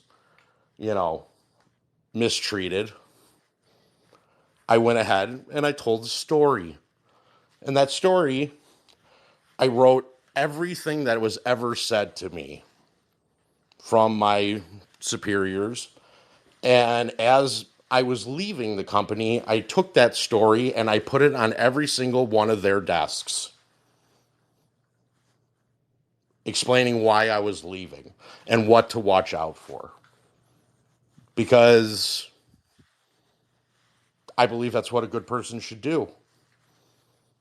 If you're going to get mistreated or anything like that, you know what? I'm going to expose it. Because there's no reason, if you're doing the work and you are going above and beyond what your actual duties are just to get recognized, yeah, put it right back in their face. That's my honest opinion. And this is the same thing that you are looking at when it comes to the overall economy. When you're looking at the overall stock market and how they're going up and how they're going ahead and raising these stock prices on these individual companies, how they're going ahead and basically propping the markets, it is an example of everything that they're doing. And that's exactly what Bill Whang did, but to a lower extreme, because they don't want you knowing how they're doing it. So if you guys have any questions about that, about Bill Whang and what he did and how he did this, I'll do the same thing like I did before with the OCC and put it into a slideshow. I hope you guys were able to get the password off of those questions that I gave you. So I just don't want anybody that's not supposed to be trying to edit it. That's all. So I found it very interesting what he did, and I hope that you guys actually have an understanding of how he did it. When you run through that, Mm-hmm. do you come away with the sense that, like, it's not just one guy? You know what I mean? Like, we've got one guy charged and one guy's taking the big hit here, but like it just seems so improbable that it's like Guy one, is the you know, family guy. It's the family, man. right. No, that's all it is. That's the You know, family. there's just other players probably like Of course, it has to be. There's no way that this thing can be run by one person. Not even like like not even 10. But the thing is that at the same time, all occurrences, right? Like back, I remember the first guy of the SEC. I think it was damn, wasn't it Kennedy? Wasn't he the Yeah. first chairman of the SEC, right? This Mm-hmm. motherfucker, right, before the stock market crash of 29, he sold everything. Like he sold even his goddamn dog, you know? Because he knew he was part of the club.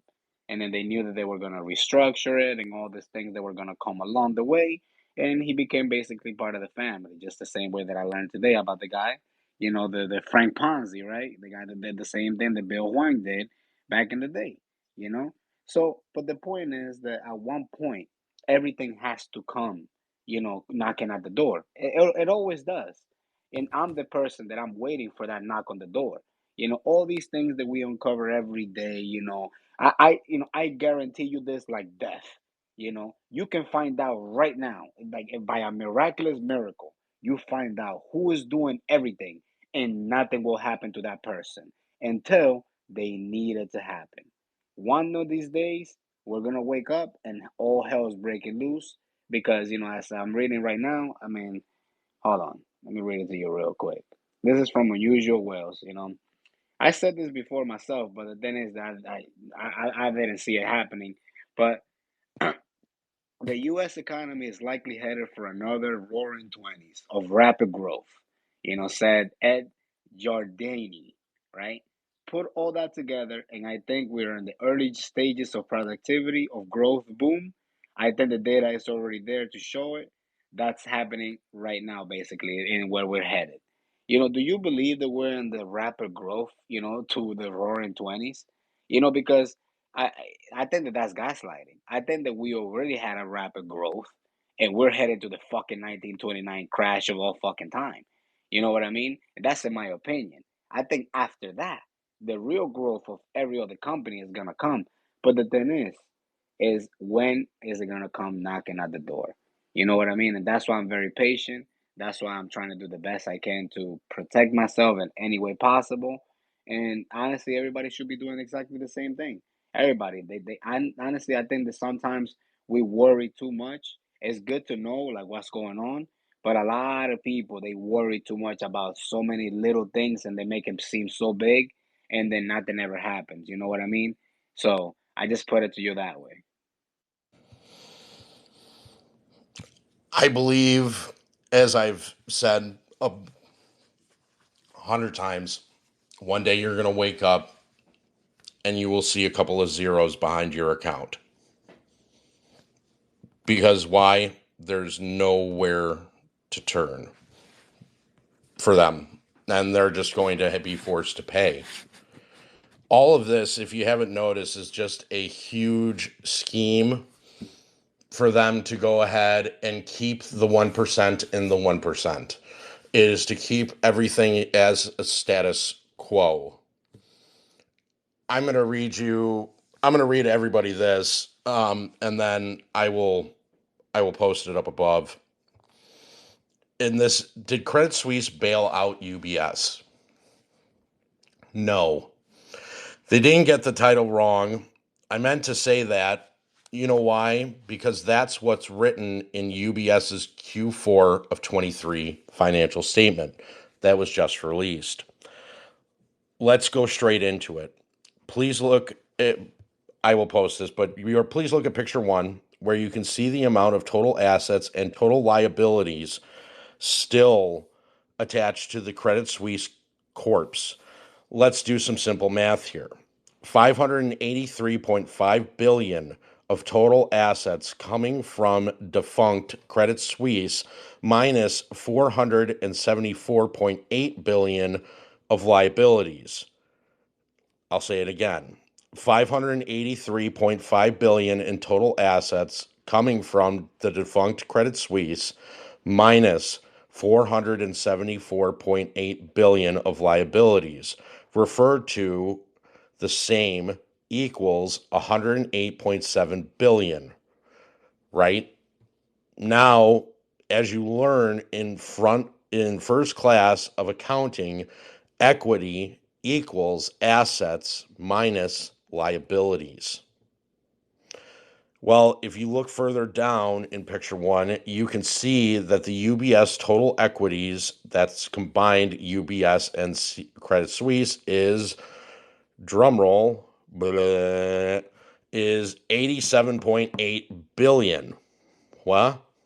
Well, as a matter of fact, if Credit Suisse equity is 108.7 billion and the consolidated one is 87.8 billion, it means that one attributable to UBS is negative 20.9 billion. No?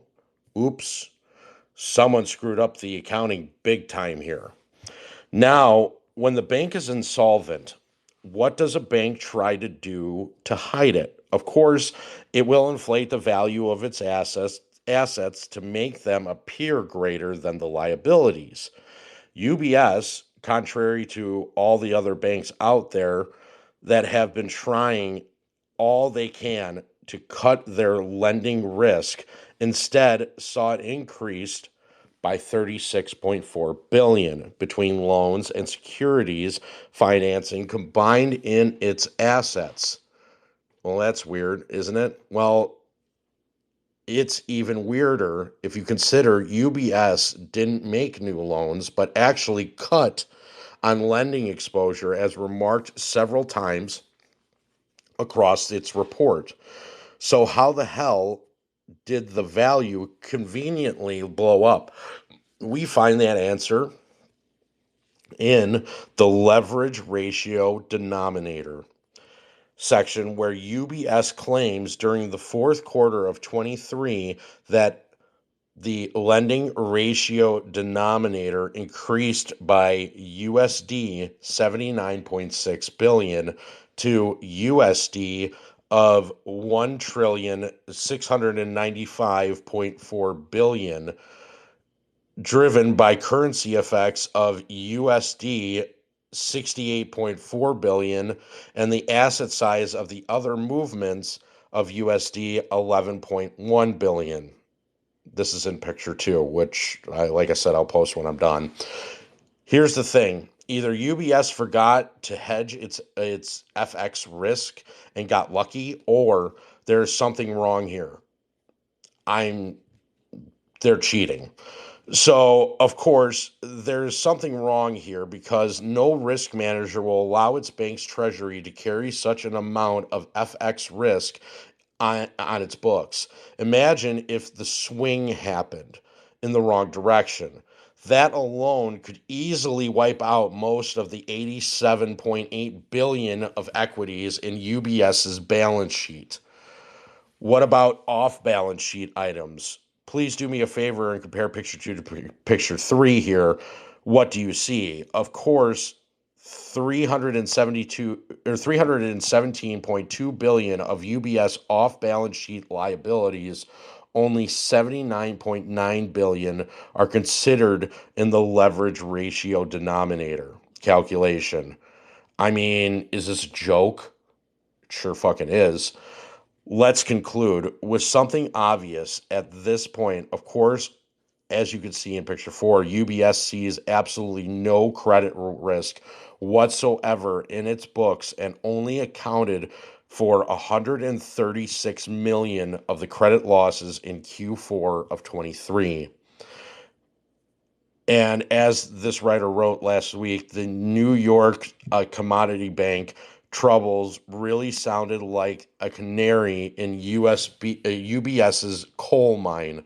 Now that UBS financials are out, we can barely hear the canary singing at this time. And this is posted up above. Yikes. Yes. This is a big old whoopsie. So here's a question. Do you remember when we were a little younger and like it was just kind of conventional wisdom or common knowledge or whatever that like Switzerland had really solid banking and that's where you could, put your money away and it was good and safe.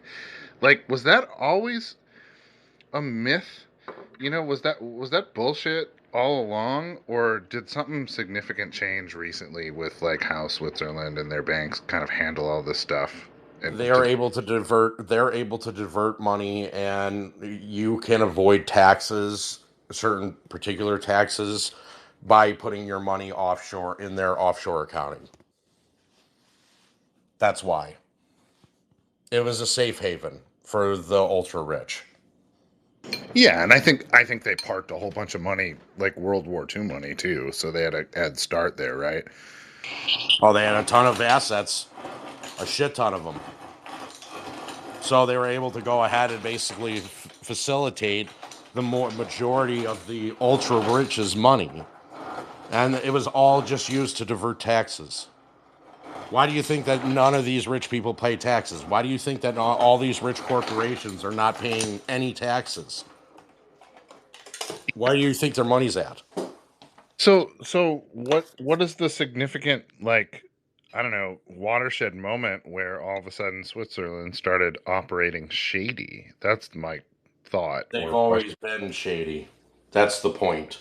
So like it was always a little bit like the conventional wisdom was a little skewed. Correct. Yeah, fair enough. I mean, literally, it's all you know, talked about the Ponzi scheme. You actually talked about Frank Ponzi. And it's just realization of the actual Ponzi scheme that we call the U.S. stock market.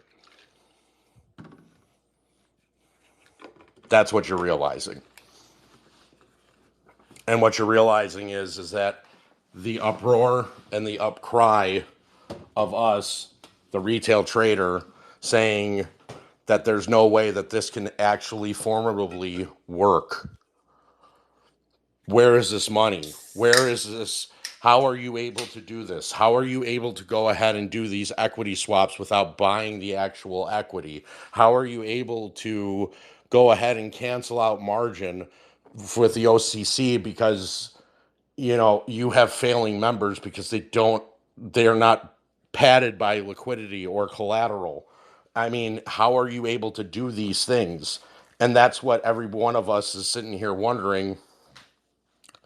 2 + 2 doesn't equal fish.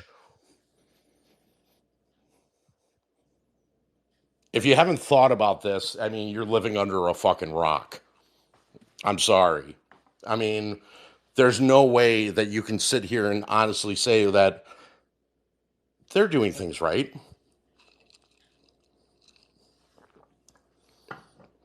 Honestly, can anybody sit here?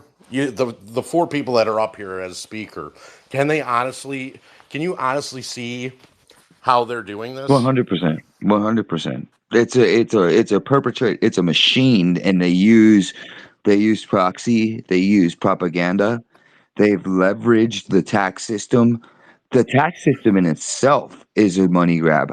We were talking earlier about banking, and if you think about it from a depositor at the base level of this system, the bottom, they take our money when we put it in the fucking bank and they leverage it 5 to 1 every dollar.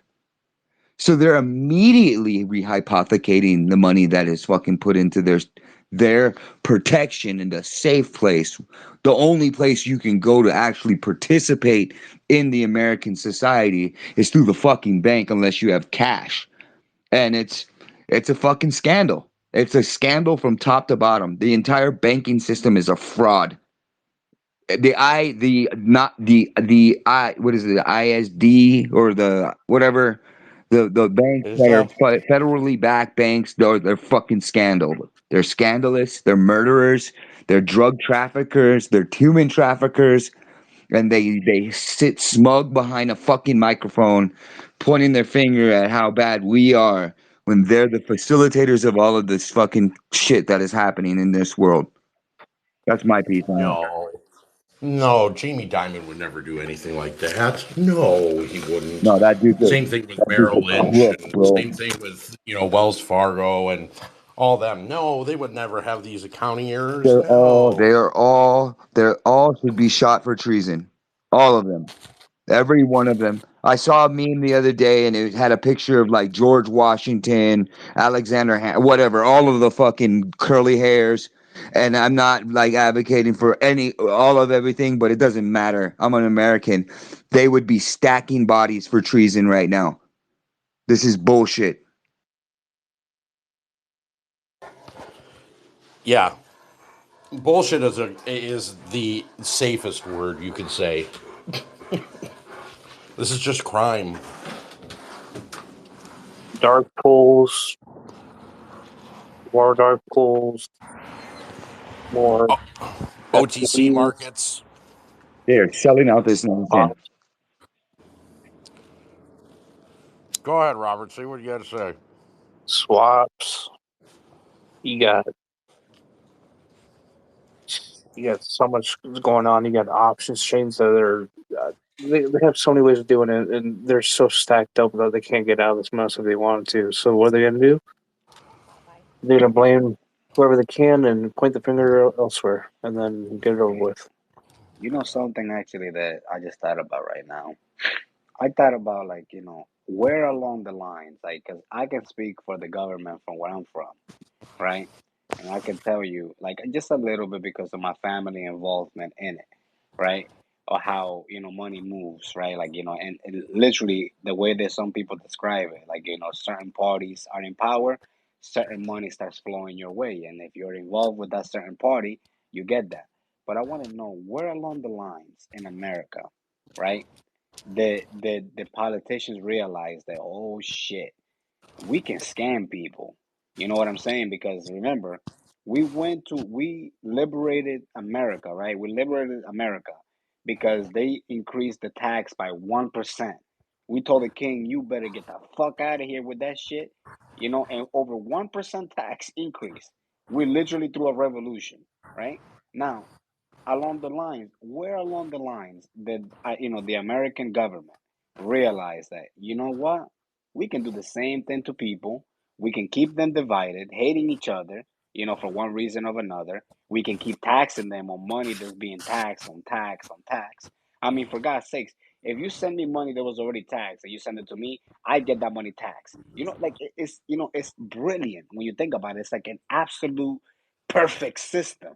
You know, for of corruption, So maybe that's the homework for everybody, even myself. I want to know, and Roberts, you're one of the guys that how to dig in deep. Where along the lines was it? And I know that there was some type of I don't want to call it treaty or something that happened in like what was it, 1840? I want to say 1851.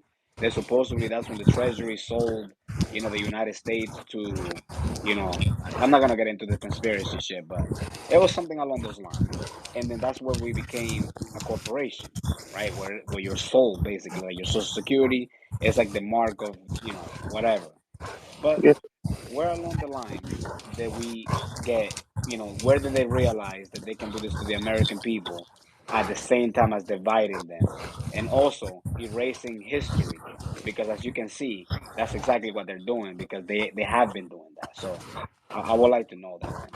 I could give you a partial answer. Okay, go ahead, man. It is the creation of the Fed. And the creation of the birth certificate. Correct. I think you can look at some really significant corruption in some localities, like for example, Tammany Hall, all through the 1800s, even to the early 1800s, was known to be like, wildly corrupt.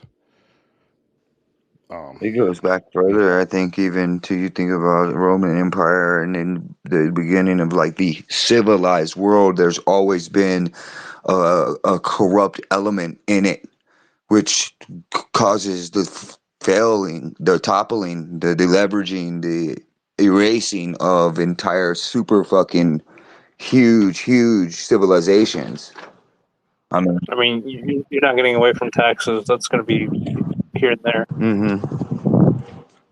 I would say, in my view, one of the biggest turning points, and it's hard to pinpoint in an exact way, but it's somewhere when we basically filled up the continent, so that most arable, like, reasonably livable places had been settled. And the way that's a key moment is while cities and well-established, well-settled places always kind of had political structures in place, power issues, monetary stuff, whatever, like the human element of civilization always existed uh, in well-settled places. If you just couldn't deal with that, there for a long time, you could, if you were sturdy and you had some skills and you had some courage, you could move on out and try and establish something better for yourself and your family, and maybe like have a go at trying it yourself somewhere else. The real problem that we're in now is the world is settled. And if you want to have your own space, I mean, you're like talking about going in North Alaska, and even there, like there's roads and satellite pictures and Starlink, and so I think to me, the major issue at this point is there's no escape. That's the problem. I think I can fix there's a perfect word for this. It's the end of globalism, and it's going back to individual, individual. Yeah. Globalization. Yes. Okay. So not selling out everything for a buck. Well, we kind of did it the right way because now that we shifted back to making things back in the U.S., there's cheaper dollars out there now, so we can actually buy that stuff be cheaper. And it was all planned out to devastate other economies in the future because they have dollars they can't use. And it's a perfect system. It traps everyone to a certain place until you have another competing currency. But the thing is, that competing currency is having a lot of issues, and I don't think they're going to survive the next 10 years anyway. So, China's going to You're be talking depleted. about BRICS? Yeah, China's going to be going down to 500 million people instead of the 1.3 billion they have. So, yeah. What's interesting about China, and I'm kind of happy that you brought that up, is so my little brother, the youngest brother that I have, he actually was in China and he taught Chinese students English, and so they paid for room and board, they paid for everything for him, and gave him a check to do so. And when he's over there, what was funny is that every restaurant he would go to, they always sat him up front, like of the wherever restaurant he was at, because there's no such thing as a white, blonde, pale-skinned, freckled kid that's Chinese. Just there isn't. And that was my brother. So they always sat him up in front, and the reason why they did because they told him he's good luck. And the part where he was living in to try and basically kill off a bunch of people, they would pack everybody into a stadium.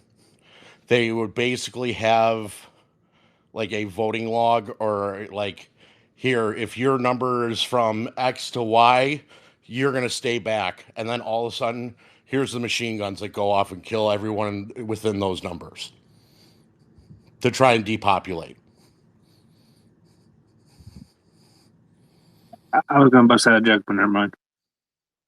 But that's what they did. It's a lottery, but for your life. That's the crazy part, because he was in that stadium. He was in that 3 times, and he always got out. But still, it's one of those things where it's just they're overcrowded. So it's more of a space thing. Yep, correct. And since they don't actually, they have to consume so much because they don't produce it there. We're talking about simple stuff like foods and stuff. They are very, what's the word for it? I don't know, efficient? Not efficient. They're more at risk. They're more at sure. Vulnerable is the word, right? Yeah, it's they're more at risk or vulnerable to internal conflicts or yeah. There's a whole think tank about it, and they know what to do. And I know this think tank, but I'm not going to say anything further. And it's just the way that they're devastating China is pretty much the whole thing. The whole sandbox is just being twisted and pretty much moved in some certain way. Dude, I had a moment. James, it's interesting because my sister also lived in China for quite some time. Same kind of deal. So I just, it's an interesting thing to share with folks because you can do this yourself on, Google Maps or Google Earth, even better. If you kind of zoom in from way out in space to China, right, and look at it instead of the normal view, but the actual satellite photo view from way out. So you see the whole continent, and you go in a little bit and you're looking, you just see white dots all over the country. Oh, a ton of them, right? And each one You of can those actually do little it. white dots, You you can do look it at. with balloons. You can do it with weather balloons too. Well, what I'm saying to finish the thought, like if you go into each one of those little white dots, and there's a shit ton of them, that's a city as big as New York City, and you're just like, holy fuck, there's a million of them. Like it's wild, man. Like how many huge populations exist in that country, and India too. And you can see it like for yourself. It's an interesting thing to do. I would encourage anybody to do that. It will blow your mind. So I don't know. I'm gonna post this up above because I'm reading this, and this is just absolutely crazy. Here you go.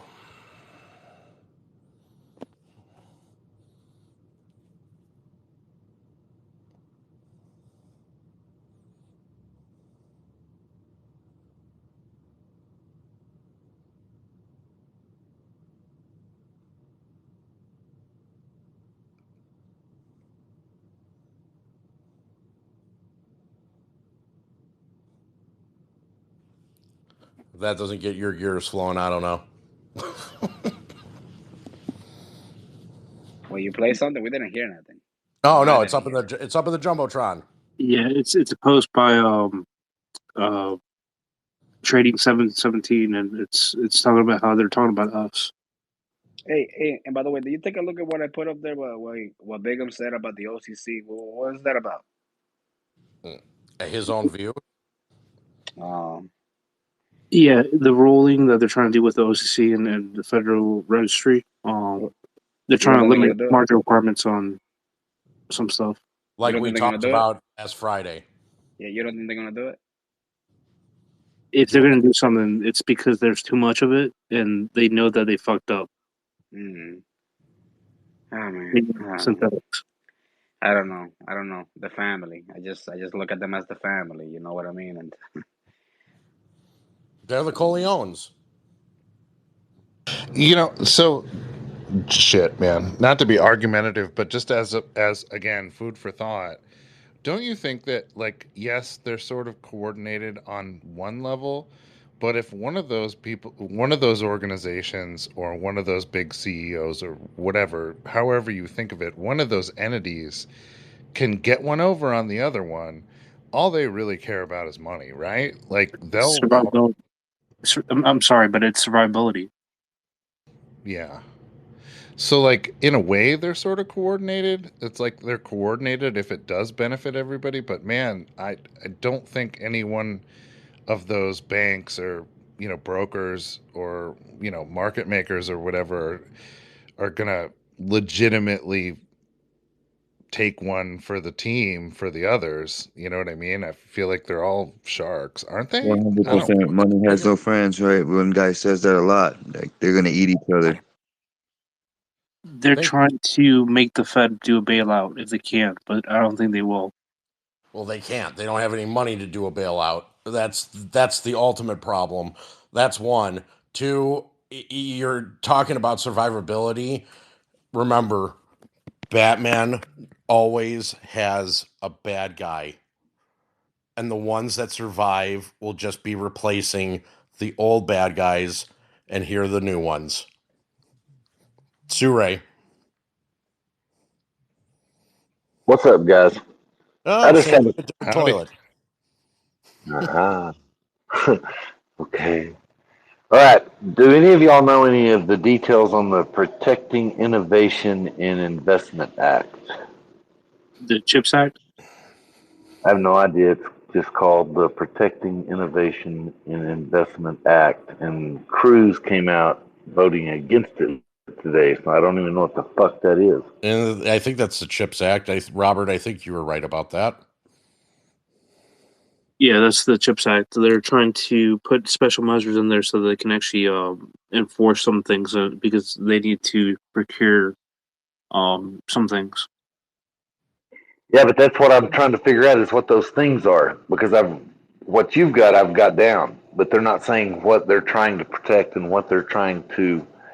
That they say things. There's no. I haven't found any details on it yet, but I just Most started likely. looking a little while ago. My bad. Good. No, I just said I just started looking a few minutes ago, so I was just trying to figure out if y'all had already looked at that. Most likely, what's going on is they're trying to have some type of assurance and cooperation, saying that hey, we want all the fast and up to date chips over to us first, so we can actually put them in the military and other commercial aspects. And that's probably what's going on is that they want to put special measures in there so that they can actually regulate when they get special precedence over chips. The act known as the Creating Helpful Incentives to Produce Semiconductors CHIPS Act of 2023 will make transformative investments to restore the advance of our nation's leadership in research, development, and manufacturing semiconductors. These investments will strengthen our nation's manufacturing and industrial base, creating well-paying, high-skilled jobs in construction, manufacturing, maintenance, catalyze regions' economic development throughout the country, bolster the United States technology leadership, and reduce our dependence on critical technologies from China and other vulnerable and over concentrated foreign supply chains.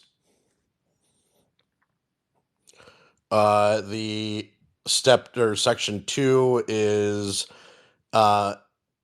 implementing the act. All agencies as described in section 3502 of Title 44 of the United States Code, except for agencies described in this section of the title, shall, as appropriate, and to extent consistent with laws prioritizing protecting taxpayers' resources, including by ensuring strong compliance and accountability measures for funding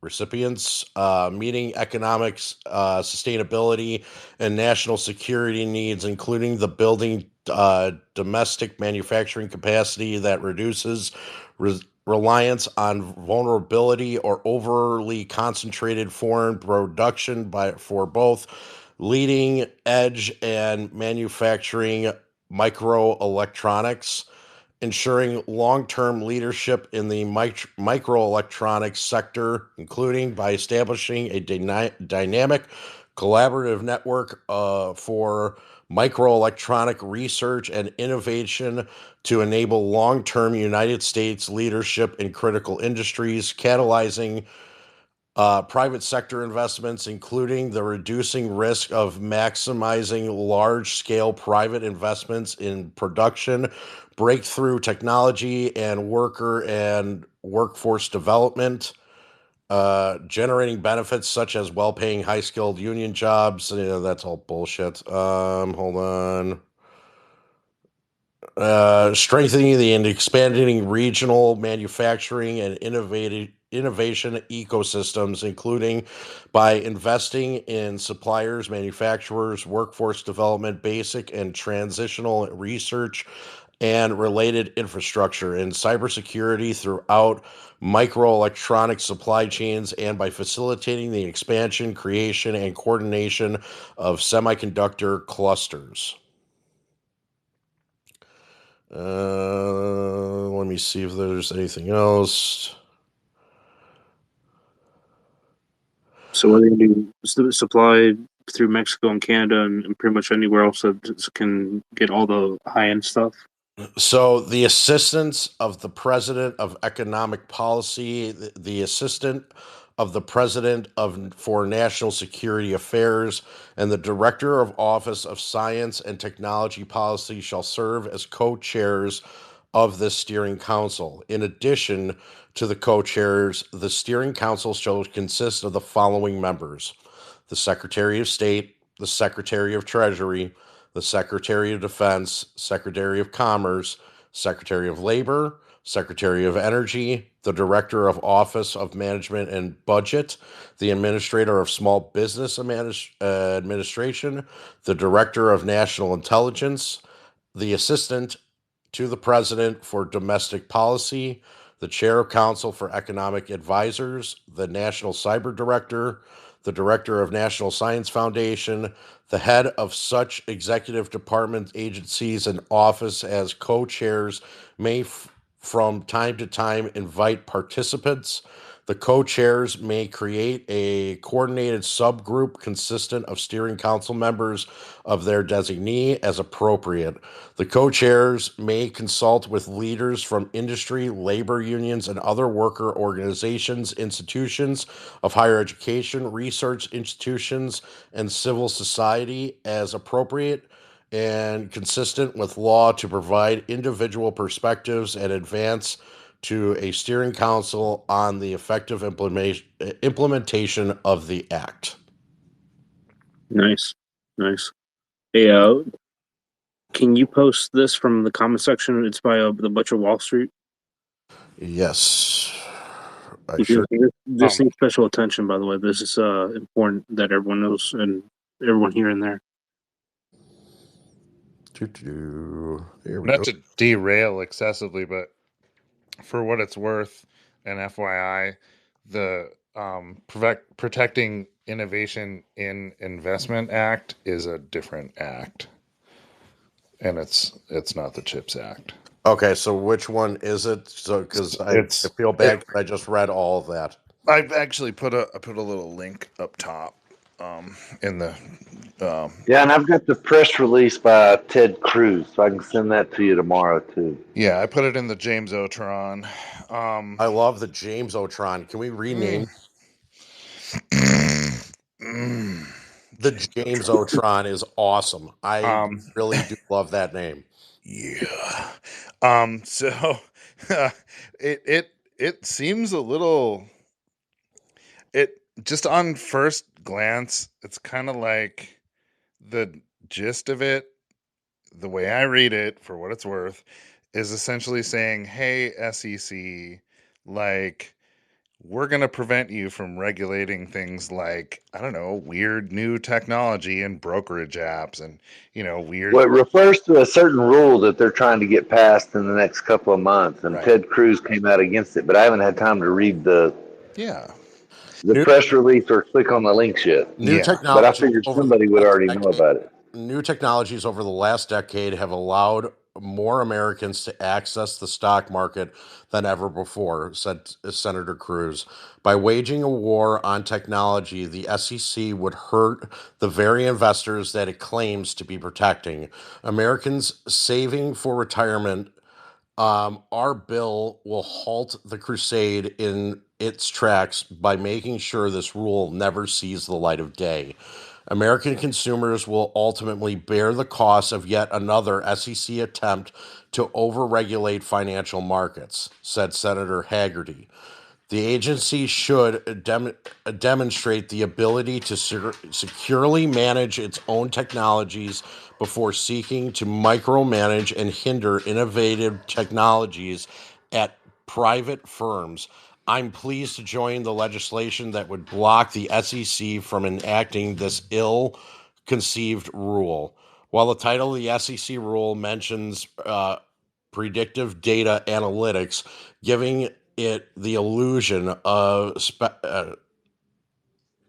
specifically targeting cutting-edge technology, the definition of covered technology would capture everything from simple spreadsheets to artificial intelligence, AI. If implemented, advisors and brokers would need to evaluate, test, and document all uses of the technology in trading and client interaction to ensure conflict of interest have been eliminated or neutralizing, posing an enormous and, in some cases, impossible burden. Routine decisions such as what color to use on an app could trigger manual compliance reviews, significantly impeding the accessibility of investing tools. The Protecting Innovations in Investment Act would prevent the SEC from finalizing, implementing, and enforcing its rule or any rule that substantially similar.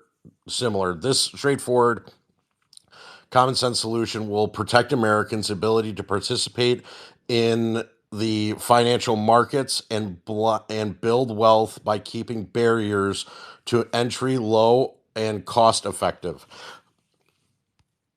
The legislation has some strong support from stakeholders, including the American Council of Life Insurers, the ACLI, the American Investment Council, American Security Association, the Alternate Investment Management Association, U.S. Chamber of Commerce, Financial Service Institute, Financial Technology Association, Institute of Portfolio Alternative, Insured Retirement Institute, Investment Company Institute, Loan Syndications and Trading Associations, MFA, National Association of Insurance and Financial Advisors, National Bankers Association, and the Securities Industry and Financial Market Association.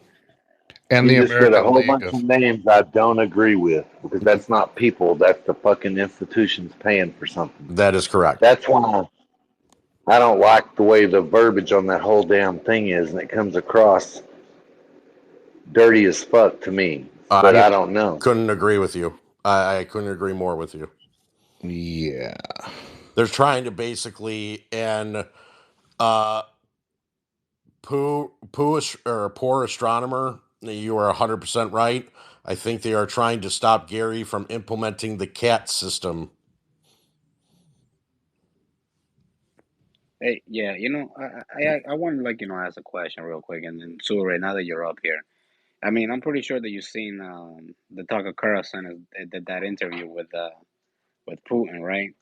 So, what do you think is gonna happen, once that gets released into like the public, right? Because in my opinion, I think it's gonna shake a lot of things up, like that, like a massive, like a massive wake up, like I want to say, a massive wake up. My opinion is we'll see how the mainstream media reacts to it and how many people buy into the shit that's fed there. And then the alternate narrative, and since I haven't listened to the actual interview yet, No, that hasn't I been don't out have yet. an answer on what I think of it. But It hasn't been out yet. It hasn't been out yet. He just said that he spoke with I think I want to see it. I want to see what he has to say and how he asked the question.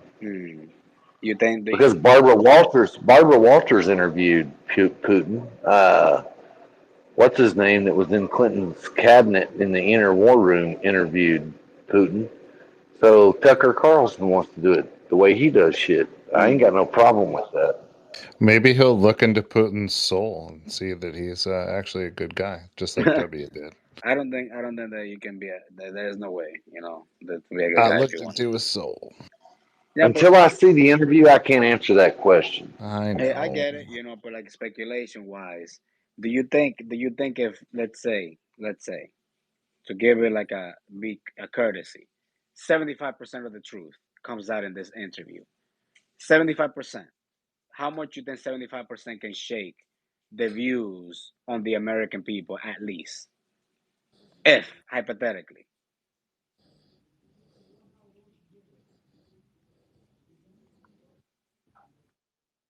If I had bacon, I would have bacon and eggs. If I had eggs, and I ain't making a call on that. I don't like the odds on making a bet on that. If they watch mainstream media, ain't nobody gonna see that interview. That shit is only gonna be on social media. That's a good No, point. they'll see a hit. They'll see a hit piece on it. They won't see the actual Oh yeah, interview. What they'll see There is a you go. hit This is piece. this is what I wanted 100% to true. hear. You see that? That's what I like. Like that's what I'm saying. So like, so what is so? And I mean, even though the interview has not been shown, still feel that it's going to get suppressed enough because it would be a shakeup type. Even if 75% of the truth does come out, let's say we do learn that, hey man, the fucking Ukraine war, by the way, it's a fucking laundromat for us to fucking keep stealing money from you guys, all right?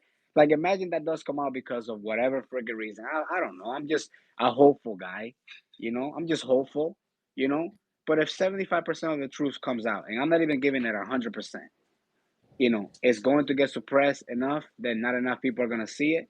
But I think Tucker Carlson is such a big, you know, face that I think enough people will see it that it's going to spread around.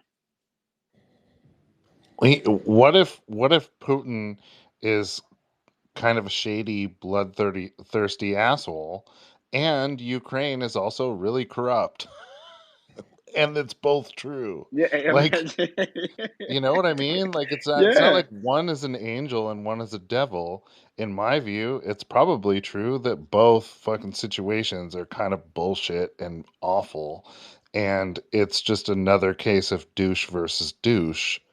The fucking. And we're trying to do the best we can to influence the situation we want to come out of the ending of this. Right. I'm gonna say that little post teaser got 27 million fucking views, so it's pulling weight. I hope it does. I hope it does expose the truth. Yeah, that's the only thing we can all hope for, man. Like that. Let's see if Tucker Carlson at least has some honor, you know, because that's what we're talking about here. Talking about somebody if it has honor and he's gonna do the journalist thing. Let's see. Hopefully. Can I tell you something? I never really was a Tucker Carlson fan. I really wasn't. But I respect the hell out of him for leaving Fox News and starting his own thing.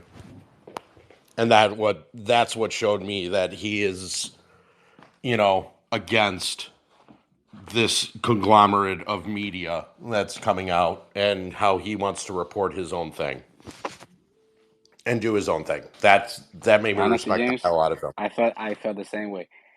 Me and my dad, we would make fun of him, you know, saying how stupid he was and stuff like that. But remember where I'm like the way I used to think before, man. I used to hate Trump, you know, like that's crazy, you know. Like now I'm like, you know, I see.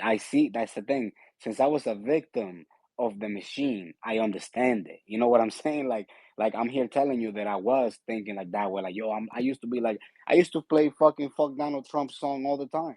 You know what I mean? Like, but that's delusional. You know what I'm saying? So I hope that the Tucker Carlson, you know, has the, like I said, has the honor, and you want to go down in history as somebody, man, because this is what we're talking about here. You got to think about it more than yourself. Like, if you imagine if this dude did go up there and he did ask this fucking asshole some questions that were tough, you know, and Putin, as the monster that he is, he's probably gonna answer the way that he wants to answer. Like, yeah, you know what, you know, I wanted to do this because of this, but this is what also going on that you might not know. You know, like for instance, like who the fuck blew up the fucking the what do you call the gas stream or whatever? You know, The gas line. The do you Nord. really do you really think it was the Russians? You know what I mean? Like this is things that we talk that we all know. You know what I mean? That we just gotta like. I just hope that the guy has honor enough that he wants to be a real journalist, and if he is doing it, man, you know, he is treading in some crazy, you know, dangerous waters, you know. But again, I'm just saying, just speculating because at the end of the day, it might be all bullshit, like Sure said.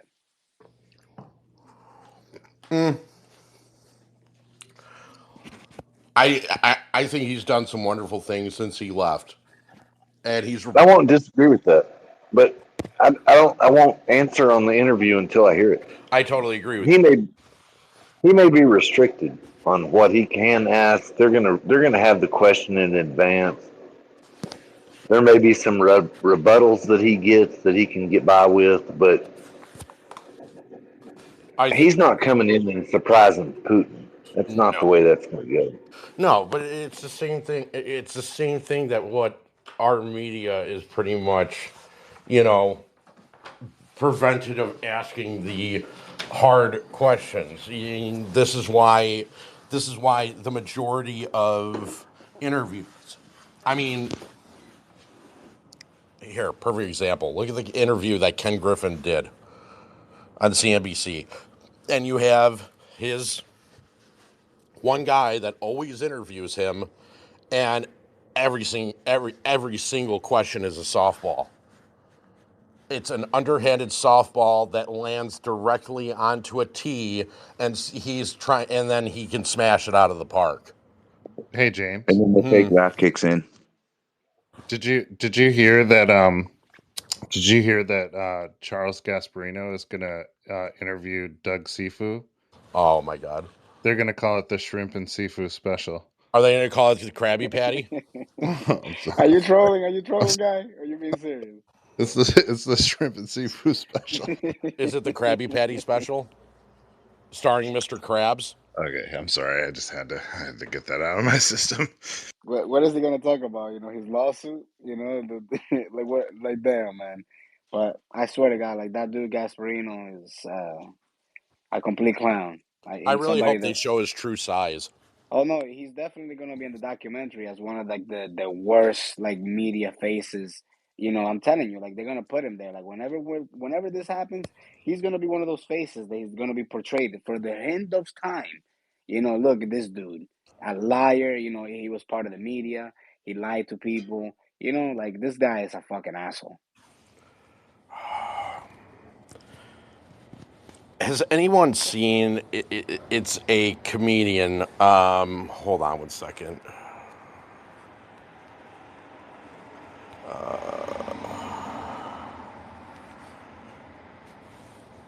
I'm trying to. Brad Williams. Anybody ever heard of him? No, and I got a good look Okay. at comedy too. No. So the episode, it is Brad Williams. It is called Fun Size. He is a midget, and he's a comedian. Oh, I know who you're talking about. And I'm going to tell you, in this one skit, he talks about, how midgets basically are hilarious when they're trying to like sprint at full speed, and how it's like wide-legged when they run. And you can't stop laughing, but all of a sudden I pictured this, and I picture Gasparino and doing the exact same thing. And so I really hope that if there actually is an interview, a guy, I don't know if it was a joke or not, but if it's actually a interview, oh damn, okay. I wish they would show his real size, like him walking across the stage and seeing him like waddle or like run sideways or wide-legged or whatever the case may be, just so I can laugh. Or jump up in his seat. Or do a cartwheel into a backflip and land in the seat. You might as well go for the gusto here. I mean, you got to go balls out if that's the case, because we all know he's a shrimp. So, but if you want to laugh, a good laugh, Brad Williams, Fun Size. It is absolutely hysterical. And you'll know what I'm talking about when you see the part on there. And just think of Charles Gasparino. But I really do, yeah, I can't speculate on an interview until it actually happens. Do you know when that is actually coming out, Bleach? Say that one more time, buddy. That interview. Or which one? Tucker Carlson? Yes, sir. When is it coming out? No, we don't know yet. We don't know Hmm. yet. You know, we don't know. So, we just gotta be like, we just gotta wait and see. I guess, like I'm gonna be like sort of say I'm gonna be patient on it. I'm probably I'm probably giving it too much hope because I'm thinking that he's a separate entity. But again, if you're gonna play the game, you have to be, you have to talk to the right people in order to be even in the game. So maybe he is a part of it, and then we really don't have nobody no more. That's why I keep saying, man, when are we gonna get a Lincoln of our time? Somebody that puts everything above everything for what he believed, even his own life. You know what I mean? Like I'm not saying that I wouldn't do that because I mean if I was in a position that my life mattered or something like that for more people, I mean it goes to the roots of what my grandma said. My grandma always said to me, I said, I speak a lot about my grandma because she was the woman that raised me since I was 4 months old.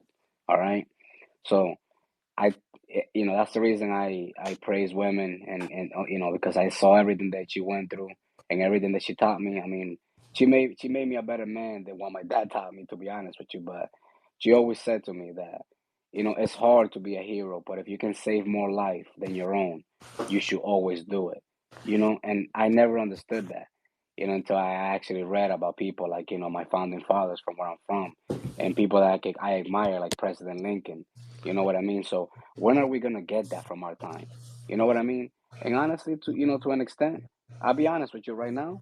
Trump was that. I just didn't realize that because he was actually gonna do something that I am very, very much for, and he was actually going to be the one to pass it. Nobody wanted to touch that, but he touched it, and the Democrats ended up fucking knocking it down. You know what I mean? But he actually did it, even though his whole party was against it.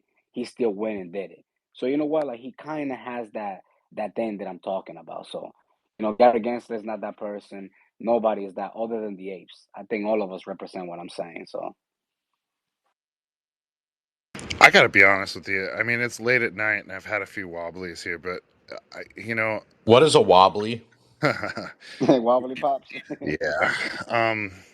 But I've reached a point, and it's sad, and I don't know, maybe I shouldn't be so cynical, but like, I feel like the Kennedys and Martin Luther King were kind of the last days of someone who really felt like they were gonna take it all on. And at this point, I I'm almost like I don't trust that anybody's truly, you know, trying to genuinely go at it, and if they don't kill him. Do you know what I mean? Like, Yeah, guy. Yeah, I feel that, and that's crazy. You see that, baby? I was telling you about that today. Like, anytime we have a good guy, like anytime we have somebody good, like we were talking about Bob Marley, right? The problem is that when you become the message, then you automatically become the target. You know what I mean? And we cannot have that anymore, like somebody that is powerful enough. And that's what I'm saying. That's why I'm kind of right. And this is not political. But Trump is that. He has become the message, and they're trying to take him down. And hey, at the end of the day, I think you're right, and it's not being cynical, but I think that we still have chance, man, because we are part of a good generation, all of us. Because all of us are try try to stand for good. You know what I mean? So I still believe in good. So something will happen. You know what I mean? As long as people like us exist. I find it amusing because it's all about power. It's all about a struggle. It's all about trying to garnish that equivalent of power. And that's as soon as they have it, it's a matter of them sticking to their word, if that's the case. If you look, the one thing that I will say about Trump, and which I appreciated more so than anything else, was his views on giving the government back to the people. And that's what it was. That's what he stood on. And if you look at the economies between now and then, there's not one person that can tell me that this is a better economy than what we were living in for the time of Trump up until COVID.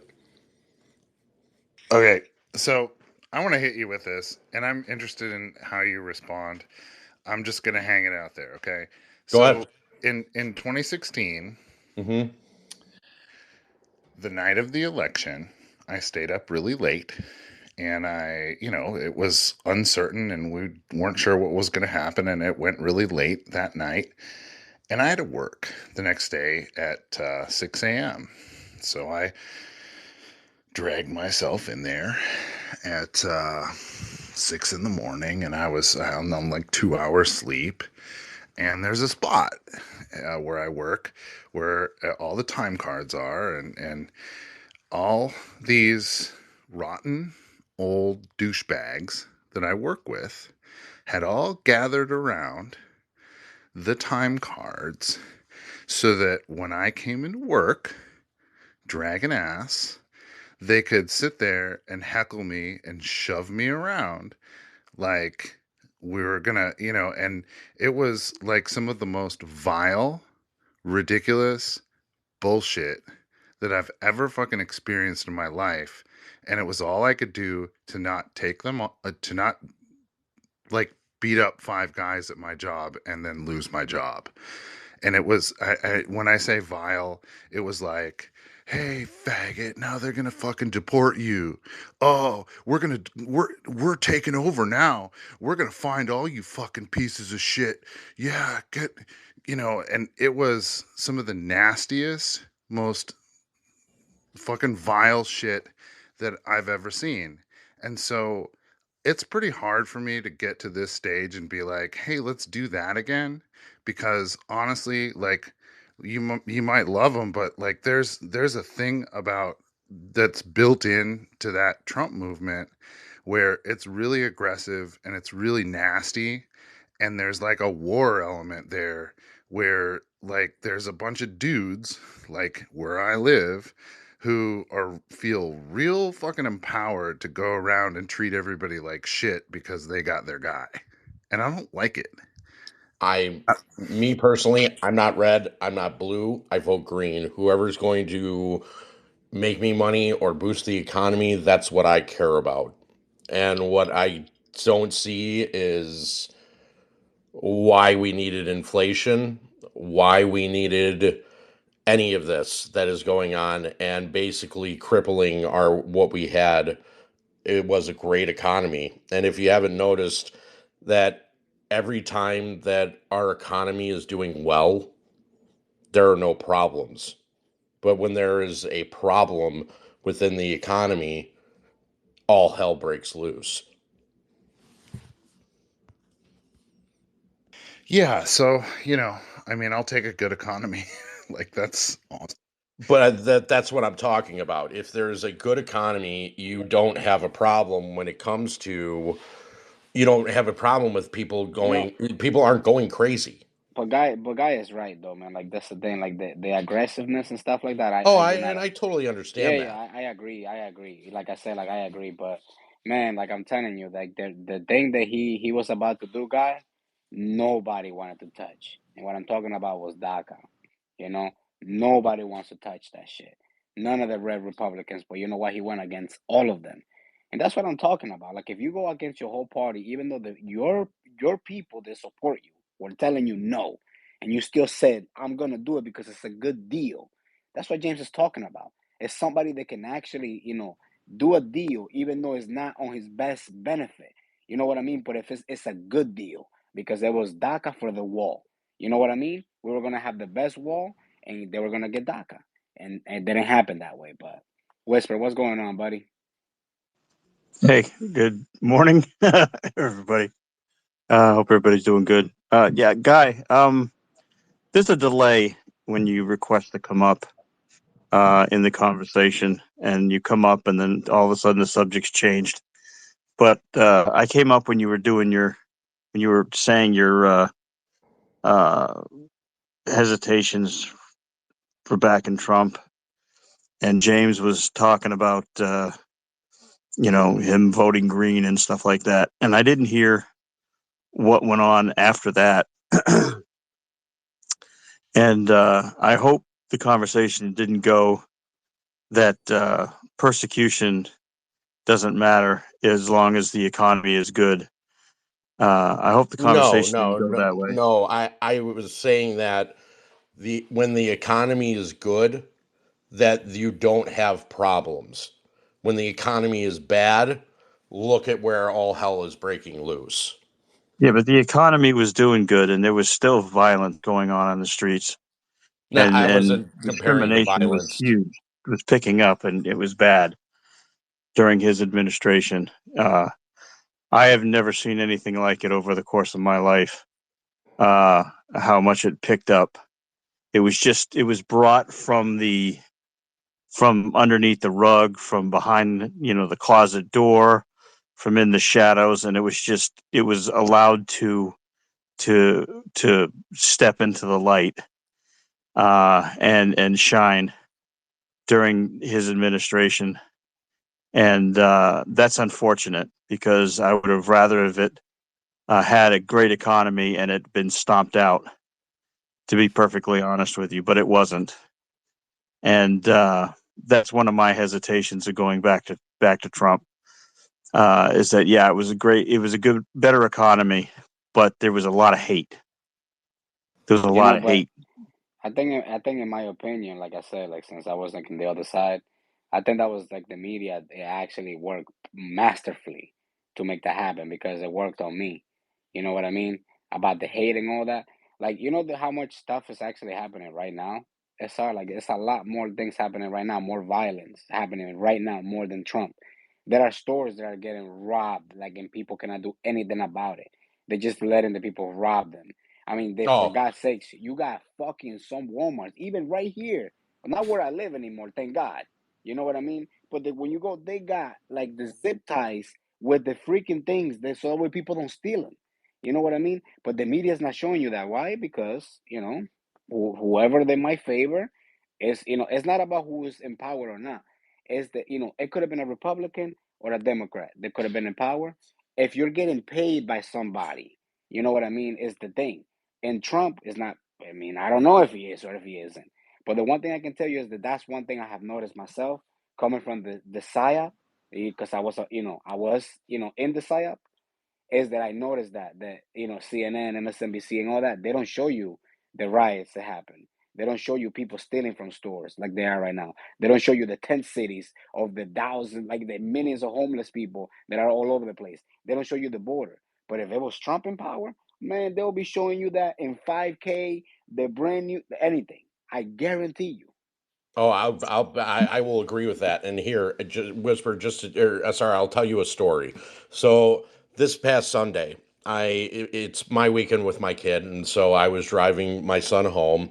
I ended up popping a flat tire while talking to everybody here, which was, I don't know how I did it, but my tire was literally like ripped in half, and I don't even know how. And so I get him back home. I drive back. I'm driving back. I had to stop at Walgreens. And there's a Walgreens on the corner of Montrose and Kedzie, which is literally like 2 blocks away from my place. And I stopped in there. And as I'm stopping in there, there are 6 squad cars and there's a shootout that's going on on the north side where I live. And my area is a pretty decent area in Chicago. It's called North Center. And so there's literally guys with AKs that are spreading bullets all across this Walgreens for no reason. None. They shut down the Walgreens. Still not open. They're not going to show that on the media. My dad lives in a part of Chicago called Rogers Park. And at their parks, and there's 4 parks around his neighborhood, exactly what Bleach is saying. Here's these little pop-up tent cities because people can't afford the rent. And they can't afford anything. It is a complete different thing because they're not showing it on the mainstream media. But We what's the are root cause? actually at war too. Like there is war going on right now that is actually happening. That wasn't happening Right. during that administration. So just pointing that out too. But what's the root cause of all this? Is it the illegal immigrants that have come in and have uprooted everything? Or is it a growth of the violence that started and is now grown to the point where we have a basic urban war going on in some of the major cities and nobody wants to report it? Oh, I mean, so in California, you can basically go ahead and you get by with a misdemeanor as opposed to a felony if you steal $900. $900 or less, you're getting a misdemeanor. There's people that are robbing blind. I understand that, but why isn't it being addressed? Why isn't it being Because the current handled? administration is not doing anything about it. Correct. Right. That's The why. current administration. Right. But we all know that the current administration, all they're trying to do is funnel money in pocket. They don't care about the people. Okay. Well, that's all of them overall. Yeah, but yeah. Okay. So, but that doesn't mean society can't take it upon themselves. If we take it upon ourselves, we've seen that we go to jail. Like we get Yeah, arrested. yeah, We get and put like yourself there's in been danger. multiple cases where people have stood up for the weak and they end up going to jail for 15 years. Well, Like it's then it's, it's a I fear bring up factor Texas. thing, I guess. Now, Whisper. Then I bring up Texas that just stood for their borders, stood up for their borders. I mean, this is. I don't want to open this can of worms. Oh, but you might as well. You already started. It's a good one. No, but this is the United States, okay? And Texas stood firm in their position and took on the federal government. And I'm all for that, man. That was a wonderful thing to see. And you know, and all that, but that needs to happen in 50 states, not one county's border, you know. And I'm just saying that if the administration isn't going to do that, then the states need to do that. There's nothing holding the states back from taking control of their streets. There's nothing, okay? And that starts again with the people. But the people, maybe you're a little timid, I guess. I don't know. But like I said, I Chaotic. don't want to open this can of worms, but go ahead. It's a Chaotic. good can of worms. Chaotic, you're in Texas. Tell us. Yeah, man, there's been two in the last 30 days. There's been two homemade bombs found around McKinney, and then UT Arlington had a bomb scare. Like, this is all within the last 30 days. Shit, I just dropped my phone. You're still alive. I got it. We're good. Yeah, so it's been interesting because that's really abnormal for that area. Like, McKinney's a nice area, you guys, and this is like they're finding bombs wrapped in black tape just like being left about. And that's not far from where the mall shooting in Allen was. You are in a position where here the state of Texas, and there's 1100, and just to kind of reinforce what I know is that here, let's compare it to the CBDC mess. That CBDCs has been opposed by 11 states. Those 11 states have all claimed to file for succession if any type of CBDC is actually brought in to the public and are willing So to succeed. I'd be interested to see how much teeth are actually behind. I know I would not be opposed to, and I think we kind of I don't want to say we have it coming, but it wouldn't be out of line historically, because we obviously mirror European politics, and we know that the map has been retraced time after time after time after time. So it wouldn't be historically unheard of for a country our size to be split into two, three, or four regions by the time it's all said and done. I don't want that to happen, but it's just, we're a very big country with a lot of, different needs and interests and demographics by region.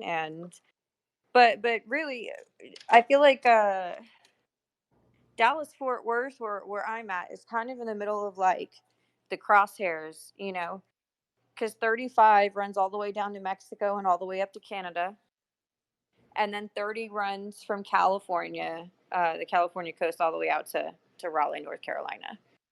So Dallas Fort Worth is kind of right. We're especially prone to having issues with like cartel people, with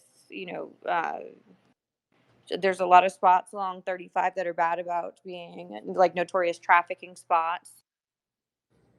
It's gang unfortunate, violence. but like everybody hauls ass up from Mexico to the Metroplex here, and then they can hop on either highway and go basically anywhere in the country they would need to go. So we're kind of the first, like, outside of coming up from, when they hit Texas, they try to get to Dallas Fort Worth as quickly as they can. Yeah, because the rest of the state has too many guns. Well, I mean, it's just, a lot of Texas is just like thousands and thousands of acres of just nothing. So, Yep, too many guns. yeah. And so it's, we've seen a lot of heightened activity in that way around here. But the bombs, that's a new thing. It's to gain control. It's to go ahead and actually, basically it's to show strength. It's to show that they're not scared of your government or anything of that nature, or A, they don't agree with what your government's doing, or B, trying to plan something, an idea, a thought, something within the demographic to go ahead and say, hey, this isn't right.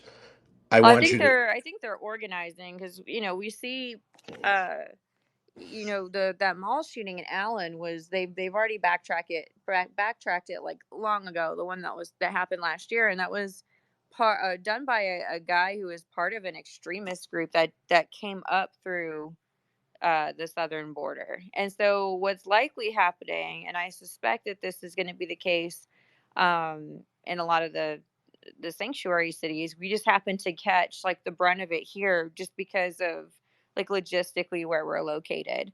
But I want you to think about real quick if the state of Texas were actually to succeed from the United States. And think about this. You have the largest military installation in the United States, and that is Fort Hood. And you would have to move that military installation outside of Texas.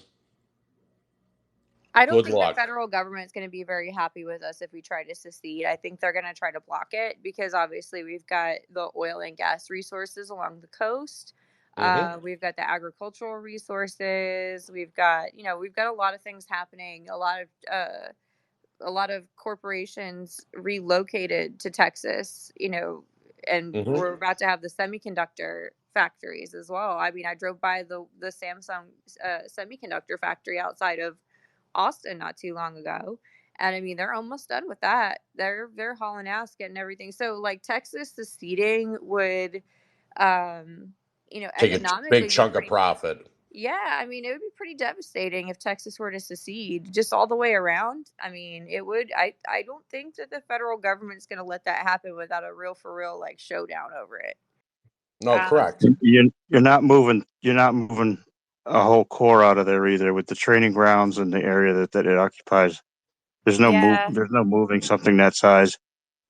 That's my point. Yeah, but I don't think that there are some things about the state government here that I don't care for. Because obviously, like I'm not from here originally. I was born and raised in Massachusetts, and so I've lived in like two very, very extremely different places politically, and it kind of brings me to the middle a little bit. I think just because I've seen like firsthand up close and personal the pros and cons of living in both like a very blue state and a very red state. And I can see where some things make sense, some things don't make sense. But I mean, like, as far as the Border Patrol goes, I don't understand why the federal government would have such a hard time with the idea of Texas wanting to spend their own resources to do that. Because then, you know what I mean? Why would anybody have a problem with us spending our own resources and that's why I think we have so many states that are behind us, because we have, we not only have the resources to take care of this problem, like we're willing to do it, we're there doing it. And the only people that seem to not like that are the ones that are just like have really dug their heels in politically to dislike anything that like the Texas state government were to do regardless. It is red versus blue when it comes to Right. that. It's turned into like a playground game almost, you know? And unfortunately, everybody is caught in the crosshairs in the meantime. The reason being is because, and I said this earlier, it is a political game of migrants getting their, sponsorship to be American citizens and being able to vote, because when they come into a country, the first time that they're able to vote, who do you think they're going to vote for? Yeah, the ones that let them in. But Correct. I'm concerned that there might be like terror cells forming while all of this is going on, like quietly in the background. It seems like, and the bombs that they're finding around here are probably a good example where they're starting to organize and they're starting to get brazen, and like the law enforcement has little to no idea who's doing it, which makes it almost scarier, the fact that they have no fucking clue. We got to start knowing our neighbors again. I know Right? it's a cliche, but damned if it isn't true and it's effective. Of just like know your neighbors, know your neighborhood. If there's a terror cell next, there will never fucking be a terror cell next to me. Okay, Oh I'm my telling god. you right now you know, because I know my neighbors. Well, and it was funny that you say that because I was thinking about that just in the last, week to 2 weeks, because we moved into this neighborhood in 2019, and we are now the longest standing homeowners on this whole block. All the other houses around me have changed hands 2 or 3 times since 2019. I don't know anybody except for the people. I got scared because I like the people that live across the street from me. They're super cool. They're the second longest running homeowners on the block, and I saw them cleaning out their garage. I was like, oh no, I hope they're not. I hope they're just cleaning. I hope they're not moving. And they were just cleaning. So false alarm. So if you want to cut the bullshit, the best way of doing this would be just having your own neighborhood and state militias. Bring back the militias back into the states and just cut the bullshit with the terror cells. Talk about SWAT, you'll have a whole militialized neighborhood that will fuck up anything that's coming through the fucking county. I have mixed feelings about that. I have mixed feelings about it only because there's lots of dudes that say they want to be like militia or part of militia, but really they just spent like $2,500 putting accessories on a $600 AR rifle from Academy, and they can't do cardio. So you have to be careful who you allow to do stuff like that. So, okay, well, you talk about some. Are you talking about extremes, like those extreme guys, or are you talking about like the? Well, I mean, like for example, out by me, out in the county, there's a bunch of folks out there that end up being, and it's weird that it happened that way, but like one of the January 6th guys lived in my neighborhood, and there's like a pocket of concentration of No, January 6th guys that were around kind of this area, yeah, but and they're this is just like, state regulated.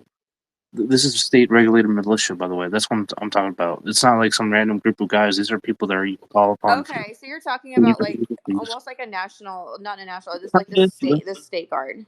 Yeah, like a National Guard kind of, but like that's more federal. More militia is more like internal, like states. Like you can call upon them because they're registered. This people that have rifles and stuff, and accreditations like medic or some other stuff. I feel like it would be great if we could like utilize veterans for this somehow. I feel like that would be the most, like, you know what I mean? I feel like they're, of all the folks that are out there, that would be the most qualified to handle something like that. I feel like veterans would probably be the best way to go about it. But I'll raise my hand. well, that's what, you know what I mean? Like when we start talking about stuff like that, I have to like just, because I've shopped next to those guys at Academy, some of the guys that you don't want to be. That they say they want to be part of a militia, but you really, at the end of the day, don't want them to be part of a militia. Well, I can put a finer point on it. You know what I'm talking And about, though, right? You guys know what I'm I talking think about. what's scary is when you get people that are kind of wound up and they're just itching to shoot someone. Yes. That's what you don't like. Yes. What you want is more service and less play fighting. You know That's what I what I'm mean? saying. It's always the guys that put like $2,500 worth of accessories on a $600 AR. Like they wear camo every single day, everywhere they go. Yeah, Like we we're all know who I'm back talking work about here. when I describe these folks. Like,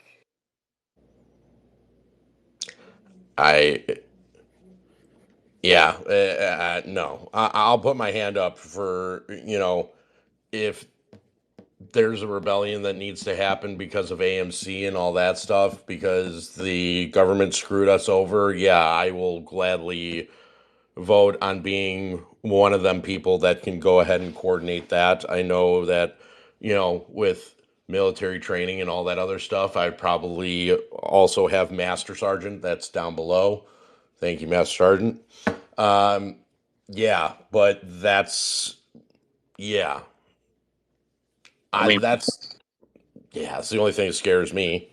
well, that's why there's conflict right now, is because we have the Texas National Guard who's down at the border.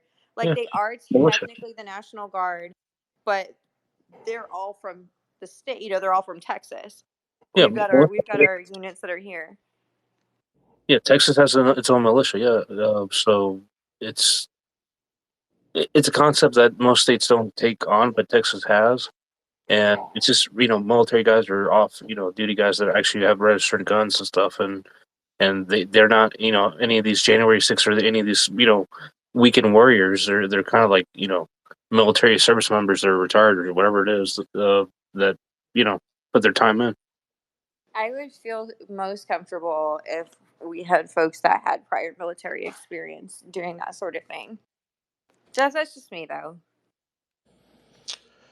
But I feel like that's not a thing, that a concept that will happen tomorrow. I know that we're all talking about like we're barrel assing towards Civil War and World War III, and everything is chaos.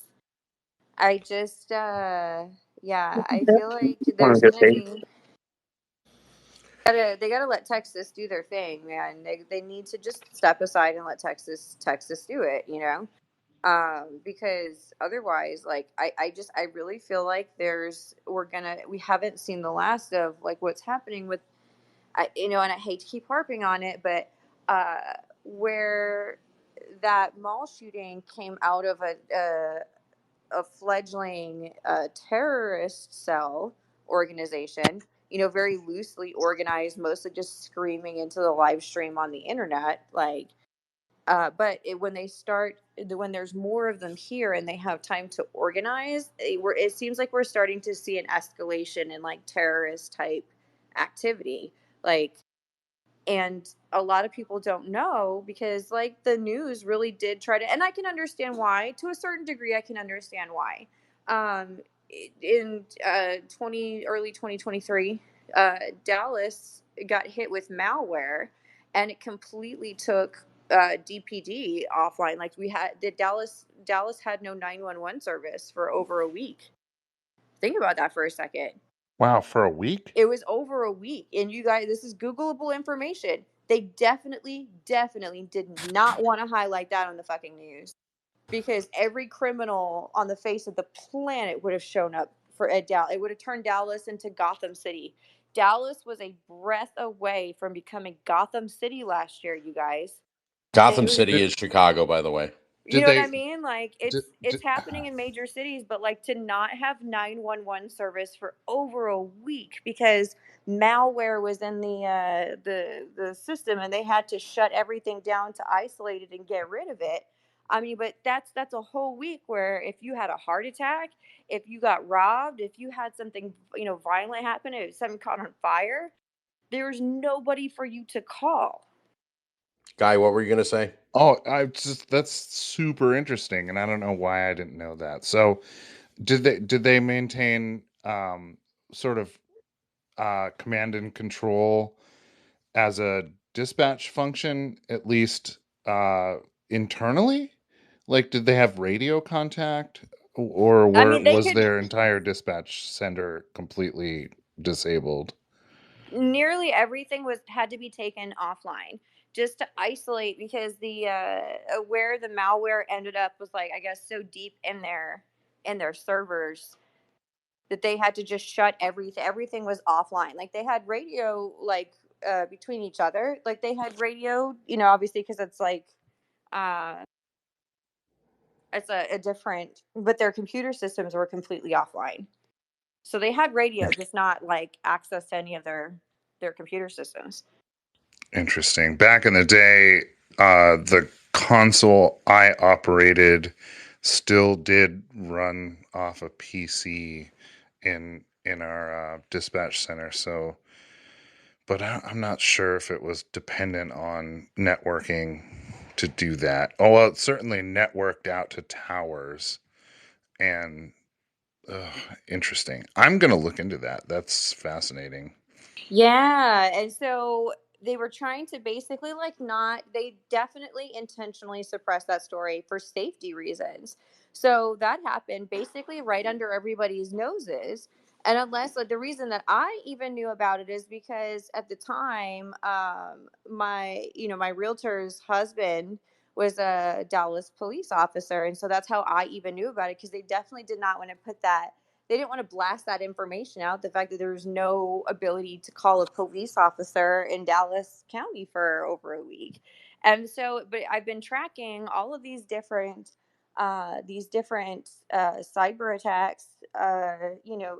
There was one here right before the end of the year. I know that we talked about it in a space at the time when, gosh, not Trinity Title. Fidelity got taken offline at Thanksgiving. And then between Thanksgiving and Christmas, there was an entire hospital system that got taken offline over 6 states between Thanksgiving and Christmas. Like, I have all of these, I save these things for a reason, is because I think it's important to track it, because this is the, warfare of the now, and the future is all digital. But I mean, you don't have to hit the Pentagon to do a lot of, to me, almost, it's if somebody were to try to do something, if somebody were to try to attack us digitally, there's a whole lot more damage you can do if you attack, like, as opposed to attacking the military directly. If you attack critical infrastructure, things like hospital systems, things like 911 service. That's what you take out first. Yeah, and that's, I feel like I've also shared the field manual in here, the urban warfare field manual, the joint venture between the Army and the Marine Corps. Yep. I mean, they're following this, that playbook is available. If we're willing to do that to somebody else, I mean, somebody else is willing to do it to us. That's why you have to protect those infrastructures. So, on that note, it's almost 1:00 in the morning. I know I got to do shit tomorrow for work. So, unfortunately, I'm going to have to cut this conversation short. I do hope that all of you learned about the Bill Whang situation and realized that he is the super douche of all douches. So, and this overvaluation is just basically going to lead to financial destruction of hopefully the Ponzi scheme that we call the stock market. Thank you all for coming up, and I leave you guys with this. Yeah. All right, here we go. Go for it. 1, 2, 1, 2.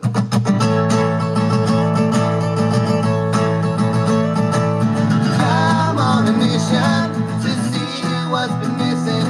My favorite song is on repeat, but it's just not helping me. My eyes have been wider, but never been brighter. Something else is going on. I need a reminder of why I feel this way. There's a fine line between living a life, feeling alive. There are times that I've been looking from the outside, and here I go again, falling behind. my mouth. I'm pretending it's alright. Listening to the soundtrack of our lives. Oh, listening to the soundtrack of our lives. Oh, I still believe in facing all my demons and everything that people promise. Everything I've always wanted. My house has been open. My words have been stolen. And they've been used against me. It's starting to affect me. And now I feel this way. There's a fine line between living a life, feeling alive. There are times that I've been looking from the outside, and here I go again. Follow me high, losing my mind. I'm pretending it's alright. Listening to the soundtrack of our lives. Oh, listening to the soundtrack of our lives. Oh, and it goes like this, and it takes me back, and it spins up round and round and round and round, and goes around and always fades to black. There's a fine line between living a life, feeling alive. There are times that I've been looking from the outside, and here I go again. Follow me high and losing my mind. I'm pretending it's alright. Listening to the soundtrack of our lives. Oh, listening to the soundtrack of our lives. Oh, listening to the soundtrack of our lives. Oh, listening to the soundtrack of our lives.